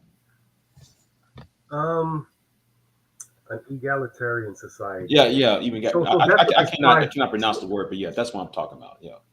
So yeah, I get what you're saying. So that's what the thinkers of the enlightened age in the Western world. That's what they were aspiring to, right? They said that all men are created equal, right? It came out of Europe, and then it was shared with America. This vision, and this was the impetus to free the slaves. That's when that's when the whites now saw that even though the slaves were already ready to self liberate. Mhm. Now you have the masters who are saying, okay, the the servant, which is a slave, right? He's now a master also. And you had some who were willing to risk their lives and sacrifice whites. I'm talking about whites. They sacrificed their lives to help free the slaves because they saw the egalitarian, the truth behind egalitaire. That's the French way of saying it. And that it's an idealism that humanity must strive for. But then you have the other faction that saw it as a threat, and they are the ones today are creating this technology. Now, is it possible that we can have an egalitarian society post um, well, well in the industrial age, you saw that the society matured. You could see that society matured because women were given uh, rights to vote. So it seems like technology could be a beacon of light, right? We actually weren't given the right to vote. We earned the right to vote. Yes, yeah, right. That is true. So I think that technology can be a beacon of light to lead us to that society that you're talking about, Big J. But at the same time, light can blind you. If in the hands of the wrong person, light can blind you and have a, an opposite effect, a deleterious effect. So it's a hard call, man. I mean, we're at a crossroads right now. I think that Yeah, it's kind of like I know I hate to do this, but it's kind of like you ever watch the original Star Trek series. It's kind of like that. Now I'm not no Trekkie or anything, but I just know it's the premise of the show was about Earth is an egalitarian society now, and we go out to the stars and this that and third and bring our quote unquote values to the rest of the universe. Do you see it like? Um, there's argument on that type of technology, and there's another type of technology where it's like the Terminator, what Pierre talked about. Um, that's how I'm viewing it. You're right. I do see that type of balance between those two um, uh, worldviews when it comes to tech, whether technology in of itself is good or is evil. And I think that's what and let me say this right now that I'm not condoning violence. I think that's what the Unabomber was trying to warn people about in his letters after he was killing but he was with his rampage in the late 90s. Um, I kind of see that some people are seeing technology as bad, and I see that humanity because we got YouTube, we got social media, what we have you, and I see humanity has not caught up to the advancements of of what we attain. Would you agree with that part? yeah. I actually, I, I actually thought about what you just said. That if you have a situation where technology is outgrowing social maturity, then that's a bad thing. It's going to lead you to a bad place. Where we're at right now. Right, exactly. And it's kind of like the story of the Garden of Eden, where the tree of knowledge of good and evil. I mean, that tree was planted for a reason. Why would God plant it?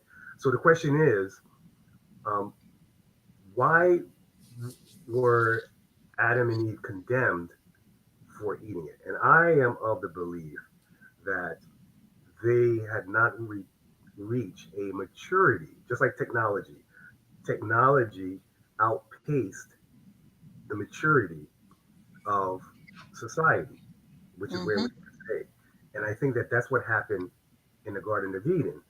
So the serpent introduced a concept that at the time Adam and Eve were not ready to internalize. And there are other examples in society where one aspect is outgrowing another, so you have an imbalance.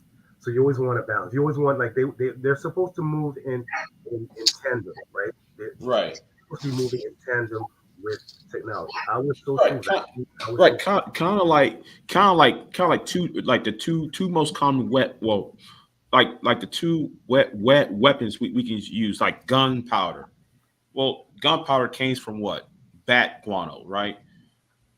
Instead of instead of using that for fertilizer, people decided to use bat guano to make gunpowder, and then look what happened. Or like how when somebody talked about splitting the atom, well, splitting the atom, that heats up homes and what may have you, but also what they used it to destroy cities. That those are two examples of technology surpassing morality. Yeah. So yeah, I mean, um, And if there's and we can come up with examples right. where technology is supporting and sustaining um, humanity. For example, now. Hold on 1 second. Hold your thought. Just 1 second. I'm going to run down and let the dogs go out to the potty, and I'm going to just listen. I'm just going to listen. You guys go, carry on. Okay. So yeah. So so now technology is giving the blind sight Mm-hmm. and the deaf hearing. See, that's a a good relationship between technology and social value because you have one supporting the other.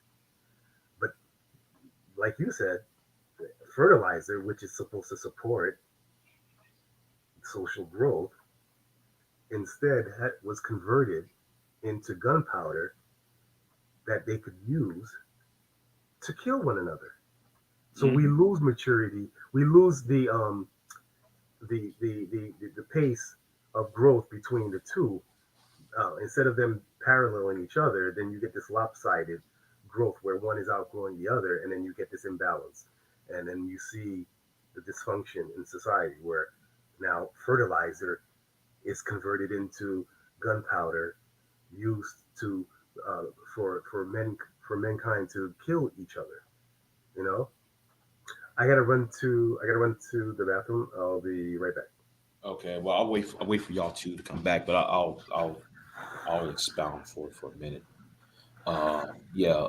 This is Pure Butterfly Spirits channel, and I'm here here talking, and this is a very one of the most interesting topics in a long while, and I think people should dig deep uh, when talking about societal issues. What is the cause of some of our societal ills, rather than um, be lazy, for lack of a better word, for looking at symptoms of the problem rather than the problem.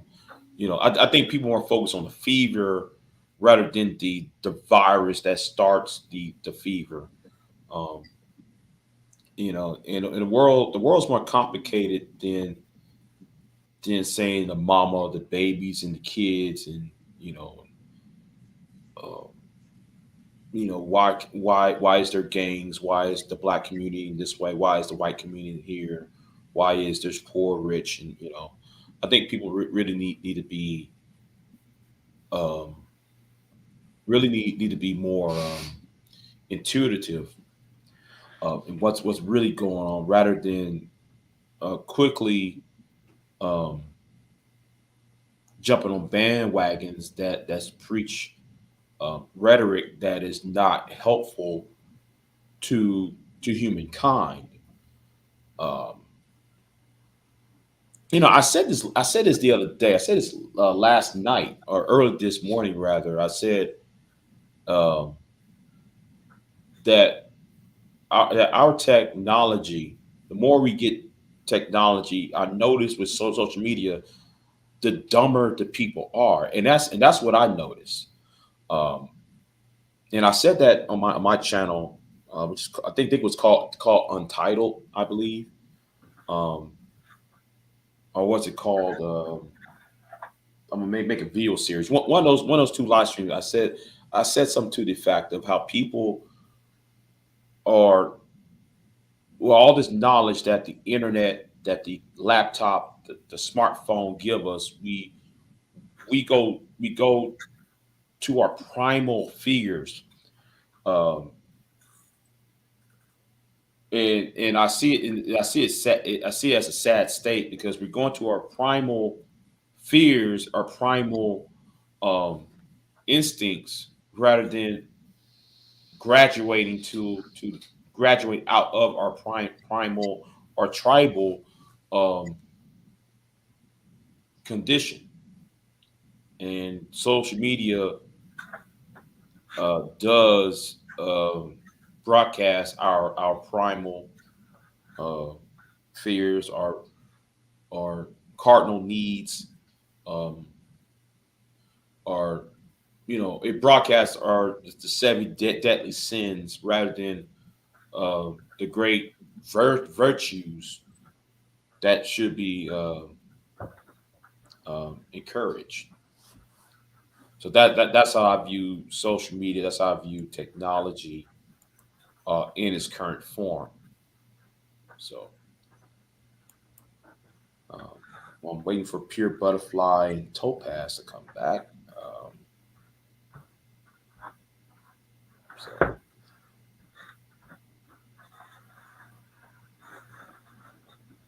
so All right, I'm in the background yeah, listening in. yeah. I'm just regathering my thoughts. What I said last night on my channel and what I no what I've been saying for the past couple of days that I see the more and more technology. Oh, she says she'd be right back. Okay. Um, so would you? Well, but you already agree with that. So let me ask you something. What do you think would be at the societal level, Topaz? What do you think would be a remedy to um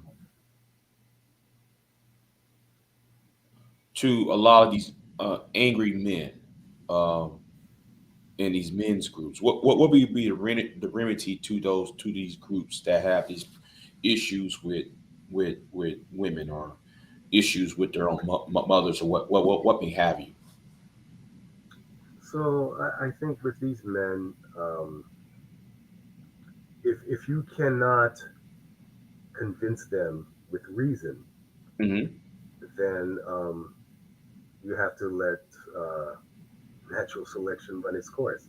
And eventually, what's going to happen is they're going to burn themselves out because their reality is not interfacing with the greater reality. As a matter of fact, they get pushback. They're getting, some heavy pushback. And they're just going to continue on fighting if they don't want to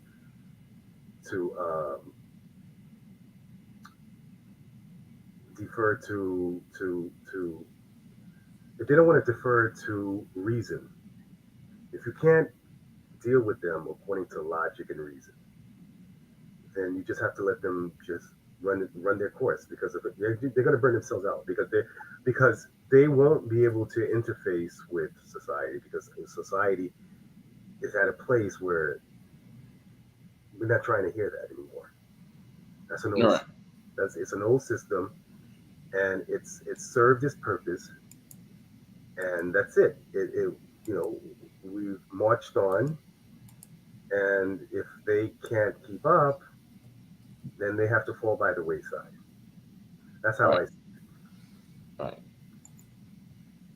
just like the Israelites. If you can't convince them that that doctrine is not compatible with where we are today as a society, then you just have to let them be, leave them be, because in this country we have freedom of speech, Hmm.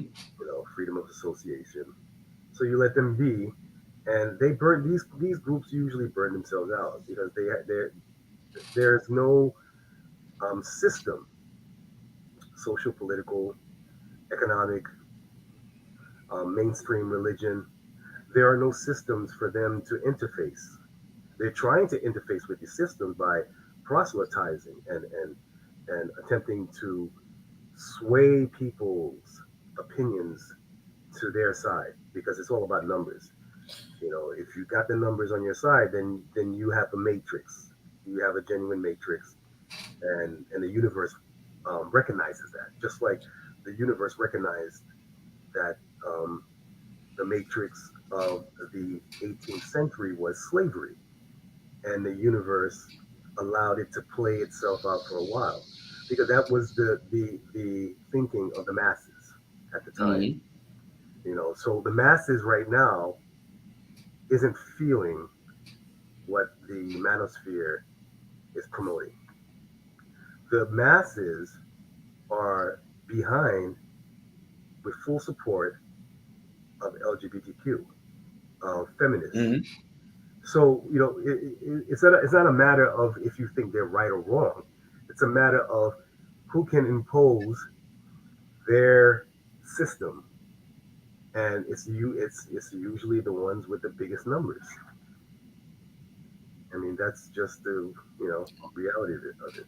So I think that the Right. manosphere is gonna burn itself out. Yeah, I think though for me, because I'm reading the, because I read the, I gave Peer or I showed Peer rather the uh, I was online. I showed her the Homeland Security, and the naval, the U.S. Navy have a report on the manosphere, and they're looking at all of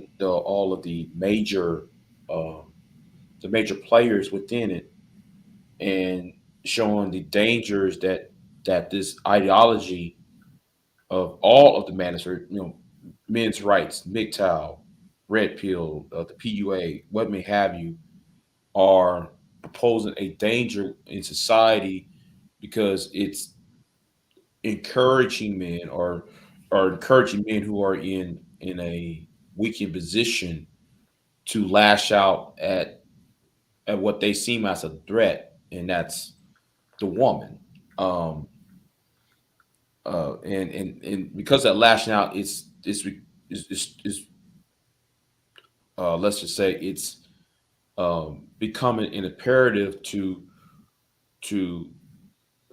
domestic society, because society needs um, childbirth, they need marriages, they need stable homes, so that society, so that the Navy or Homeland Security can deal with outsiders rather than dealing with what's going on inside all the time. And I think, and you also have the FBI. I think though all that rhetoric is is being exposed, and people are now turning his back on the manosphere, and I think that the manosphere will be um, somewhat diminished within the next. I say in the next few years. Not like it won't be just be eradicated overnight. I think it's just going to be slowly. People are going to get tired of hearing the same thing over and over, and then they're going to start fading away. Um, so that's what I view on the manosphere. So. Yeah, I think that they for me, I think that um, because of social media, because of the technology, it hastens the ultimate um, the ultimate fate of a movement. Unlike in the past where although we had newspapers, we had the media, but it didn't spread as fast. So the faster things spread, the quicker they dissipate. So so the cancel culture is it's going to force these organizations like the manosphere to be shunned by society. All they need to do, and which is what they're doing, is to um, generate an opinion that would be embraced by the majority that this manosphere of male, I'm going to use the term male chauvinism, just to, just in a general sense. Right. I know it's more complex than that, but just to make it simple, that we're no longer tolerating male chauvinism. We're canceling male chauvinism. Look how quick, just the N word, right? You Hmm. use the N word and you get caught. You're going to get canceled within a matter of days because people are going to identify you, locate your job. You know, they're going to destroy your livelihood in a matter of days because of the power of the technology. Right. It's I'm trying to remember. It's kind of like I always tell them, listen, you can't build things on hate and expect it to last. I mean, things that are they're based on brotherhood or sisterhood or built on a certain something that's built on a certain virtue has long sustaining life, and something that's based upon let's let's have revenge on somebody in high school, and you still in your 30s or 40s or 50s. um that's not sustainable, because where is there life in that? Where's there's joy in that? There is none. And you can't sustain anything. And that's why you have within the manosphere, you have your MRAs, your MGTOWs, your PUAs, and they have different. And you also have the incels, all having each of those sides had different uh, competing ideas, and they're rivaling with each other. I mean, um, the MRA, they want to go back to what once was. MGTOW wants complete separation from for women. Your PUAs, they want to see you running game, quote unquote, or using women for sexual favors. Your incels are deprived of sex, so they're just lashing out at the world and at women. So and they're all part of the manosphere, and that's all you're going to have these. And you could see soon you're going to see these factions destroy each other and burn itself out. Yeah. I wanted to interject a little bit. So Topaz, with what Big J said about wanting to sexually, because there's channels that want to sexually abuse women. They think that if the system structure falls or fails, or the welfare system or the social system for women fail, they're going to have women knocking down their doors, right, to give them sex. And they feel that they can do any type of sex to that woman they want to, and that she's going to take it. One man's channel literally said that he could trade a chicken egg for sex. And that's what they're hoping for. So if a woman has to be forced, right, for resources to give men sex, let me ask you a question. Okay. Without going into too much personal detail, if I personally had to be forced to have sex with you, how would the outcome be? And what benefits did you get from not being the type of guy that forced that on me? Can you talk on that without going into graphic detail? Yeah, sure. So if a man is resorting to violating a woman sexually, then the outcome the outcome violent is violent, right? It's violent, and you're using violence to control someone. But that person, if that person is able to fight back, they can fight back. If not, then you're breaking a person's psyche. You're breaking down a person's psyche. You're damaging a person. There's no good that can come out of that. I think that I know that you mentioned something about when the system breaks down, that women would come in droves to men. Did you say something to that effect? Yeah, that's what they're saying. I don't believe that, but that's what they're saying. Yeah, Yeah. it's the premise of women will, if you remove technology or the safety net, women will be more inclined to depend themselves to men and submit men sexually or financially and resource wise. Right. So there is a passage that they use to build this this doctrine or a belief system that when all hell breaks loose and the structure starts to disintegrate, that women would, flee onto men for protection. And it said, and the verse that they're using is in Isaiah, where it says, "And in that day, 7 women shall take hold of one man, saying, Let us only be called by thy name." You know, so first of all, that you can read anything into that. So it all depends on where your state of it depends on your state of mind, because your mind will generate an interpretation based on the maturity of your psyche. Mm-hmm. Mm-hmm. So men that are saying that the only way they can get um, women to submit is through destruction, then that's a reflection of their psyche.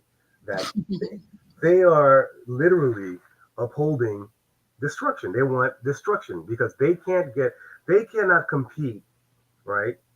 In in a structured setting, they cannot compete for women. And these are men that are, because of the fact that they don't want to look within themselves to see why is it that they cannot um, gain access to women in a setting where things are somewhat orderly, right? So instead, they believe that if they uphold destruction, then they will, in turn, have access to women. And that is a very warped way of thinking, because why would you want a woman to submit to you within the circumstances of a broken psyche? And my thing and my argument on that part is okay, yeah, okay. Let's say that happens. Well, she's not gonna be a happy woman though, She's because not. she's She's not gonna be also happy. not. She's also not going to be giving him her full potential. Which, if he's a divine man, right, and he needs to tap in to the ethers, because women have the better ability to tap into ethers like that through sex. So if he's trying to get some kind of clarification, or there's some kind of message that is supposed to be passed on to him, a woman who's in duress, being violated, is not going to give that man her full potential. What do you Mm-hmm. say about that, Topaz? I agree 100%. Yes, definitely. A woman with that type of mindset is not going to give her full to a man who is not reflecting a divine nature. A man that's reflecting a destructive nature. Well, I think that the only type of woman that he could get to submit to him is a destroyed woman, a woman who is broken. And a woman like that that's broken, I mean, it's a sick person. She is a sick person, right, and needs help. And here you are taking advantage of that. Right. It's kind of like um, it's kind of like how people it's kind of like having a relationship with an inanimate object. Well, that's what they're doing Almost. too. They're having sex with robots. Right. But I'm talking about on a soul aspect. Those women are quote unquote robots. They're just only acting because of their a survival mode. They're not acting upon on this. I feel good. I'm safe. I'm happy with this man. It's on survival. So what good is she? She's not.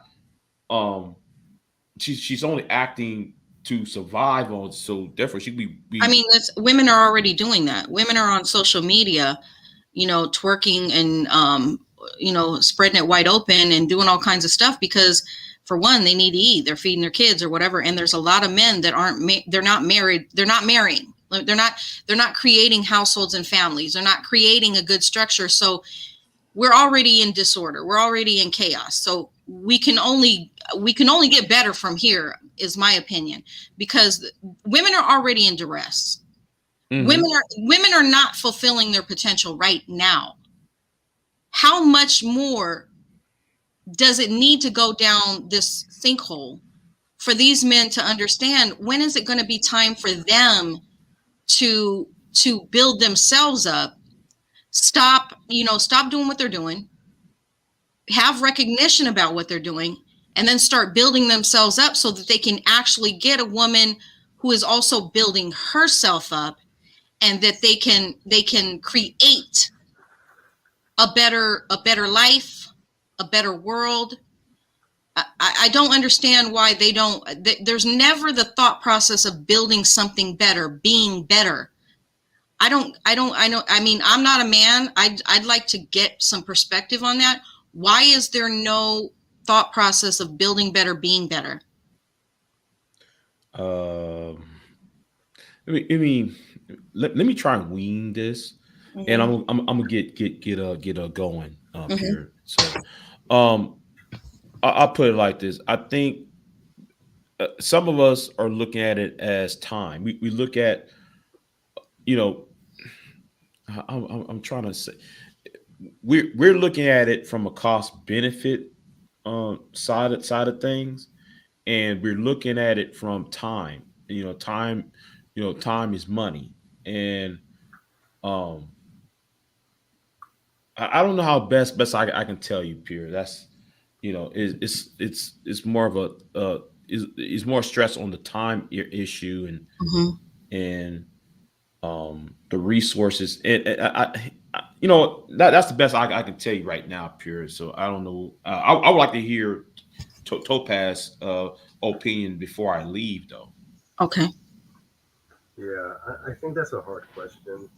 I think that the psychological constitution of these men is at a point where they don't have the intelligence to really understand. I think that plays a role in it. I think intelligence plays a role in the behavior of people. And if the intelligence isn't there, then they're going to be acting like I think there are people on this planet that although they physically look like a human being, but they are operating at the level of a brute beast. And I said this earlier, that if you cannot reason, like if you cannot win over through logic and reason someone who's of an opinion that is antithetical to the advancement of society, to bring all people into equality, right? Egalitarian, right? And I think that natural selection has to run its course in a situation like that. Natural selection has to run its course. These people, you cannot convince them to see, quote unquote, the light. So therefore, they have to remain in darkness until they just become not an unreality, if there's such a word, unreality in the universe, because the universe doesn't recognize anything that is not conforming to some type of natural or divine law. If you're not conforming to natural or divine law, then you are not real. You're no longer real. You're just, biologically, the mechanics is there, but psychologically, you're not there. You're just not there. Another question I want to ask, because I have my own form of spirituality. You have your own form of spirituality, and we meet in the middle. So my thing is, I know that they want to tell women what her spiritual nature is on these forums. They're trying to tell women how they should behave. However, women should behave in the order, as long as they're not chaotic, right? They're not causing other people destruction. If their gods are teaching them, or ancestors are teaching them something that is different, but however, they're still in order. I don't understand what it is for these men to sit and tell a woman what she's supposed to become, when the whole thing about being a divine man is that you provide an atmosphere for your woman, your wife, your daughters to flourish, to be tapping in to their divine nature, right? These men don't want that to happen. So what do you think is going to happen with society if you don't have enough women that are tapped into the divine creator, or whatever they want to call their God, or whatever their ancestors' names are? What do you think is going to happen to the society when they are under subjection to the type of men who want to have women fuck them for a chicken egg, and don't allow them protection, don't allow them to be able to be nurtured, to tap in? What do you think society is going to become? Yeah. So I had gotten to a point where it never made sense to me that I mean, at one point it did, but then as I matured, I began to realize that it logically it doesn't make sense for a man to tell a woman how to be a woman, because the forces of nature program women in their DNA what it is to be a woman. So whenever men feel that they need to write rules and regulation on femininity, you have to, like, wait a second, that doesn't make sense, because that's like an elephant telling a lion how to be a lion. It's illogical. You know what I mean? It's just illogical. So men need to learn what it is to be a man, and naturally, a woman will know how to be a woman. But whenever you get these contests, right, men are contesting women, and vice versa, it happens the other way also. Yeah. Then you have problems, because now you have seduction. You're seducing women into a way of life that is not naturally her. And yeah, so it just, like the Bible, with the Bible, you know men are creating these laws on how to govern a woman, Right. and that's insane. So this is the matrix. So that means it's control. So it's not really about the nature of a woman. It's about how to control the nature of a woman. That's what it's about. Bingo. I'm going to be the oracle. Bingo. Well. Anyway, hey, Topaz, it's been nice knowing you. I'm gonna get off here. Pierre, thank you for inviting me. Thank you for being on here, Big J. You have some really good points of view too. Yes, definitely. Right. So yeah, I have to get back to work and everything else. So yeah. All right, Big J. You have a good one. You too. Thank you. Okay. All right. Let's see you next time. I'm out here. All right. Good night. Good night. So I've been called a lesbian on here. I just want to get a little bit of clarification, because I've not been with no dudes on here. Not one single dude on here. Am I a lesbian? No, no, you're not. You have trolls. On the internet, you have trolls, and when you're a commentator, you gotta roll with those punches. Unfortunately, you're gonna have that element come, that will confront you and make some crazy, which is slander, but crazy allegations. Right. I mean, I've had a lot of different things be thrown at me. They don't know who you are. You know what I'm saying? They don't know who you are. So that's odd. That a person would attack your sexuality. I mean, I've been attacked on so many levels. Like, I've been told I can't ever get a man. Could I get a man? You can you answer that? I guess you can. Of course you can. You got me. You did get me, right? Let me see. What else have they said? Let me see. Oh, they've said I was a terrible mother. I couldn't, or I've had everything thrown at me that you can think of. Wow. So you knowing my character, do you think that ultimately, yeah, I make my mistakes and I do some, I have a bad temper. I go off sometimes, but generally speaking, do you think that I am in connection with my divine creator as much as you know? Oh yeah, yeah. I mean, I'm not going to share the story, but there were events between us that have showed me that definitely you are in contact with your divine nature. So, and also about me being a witch, because when I talk about witchery, hold on one second. Let me go get him 1 second. Hold on, because he's going to continue to bark. Hey. Get over here.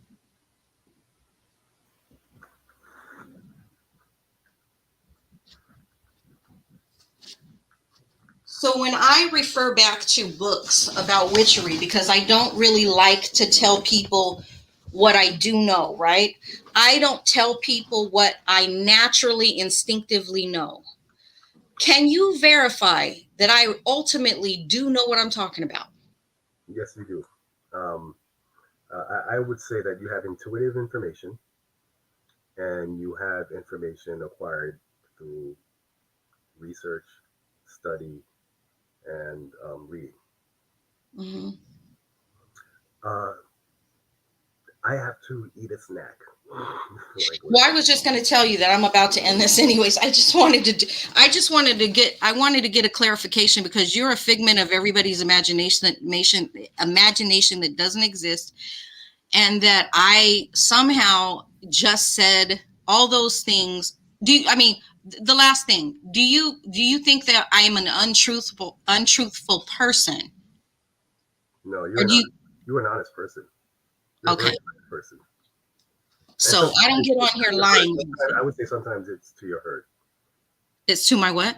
It's to your hurt. Why? Honesty is taken advantage of. Oh, that's true too. Yeah, that is true. So I'm going to end the broadcast now, and I hope everybody enjoyed this. Hopefully I'll have him back on another time. We can have another topic.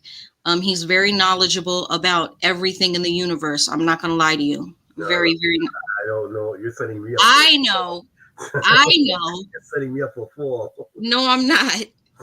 So we're going to get off of here. I hope everybody enjoyed this live stream. I hope you got something out of it. I hope that if the divine creator was speaking to you about certain topics, I hope you got some clarification, because I think that there was some things that were divinely directed. Some information was from the divine creator, divinely directed. And if you got something out of it, I'm glad. If you didn't, well, I can't help you. All right, everyone, take care. Have a good one.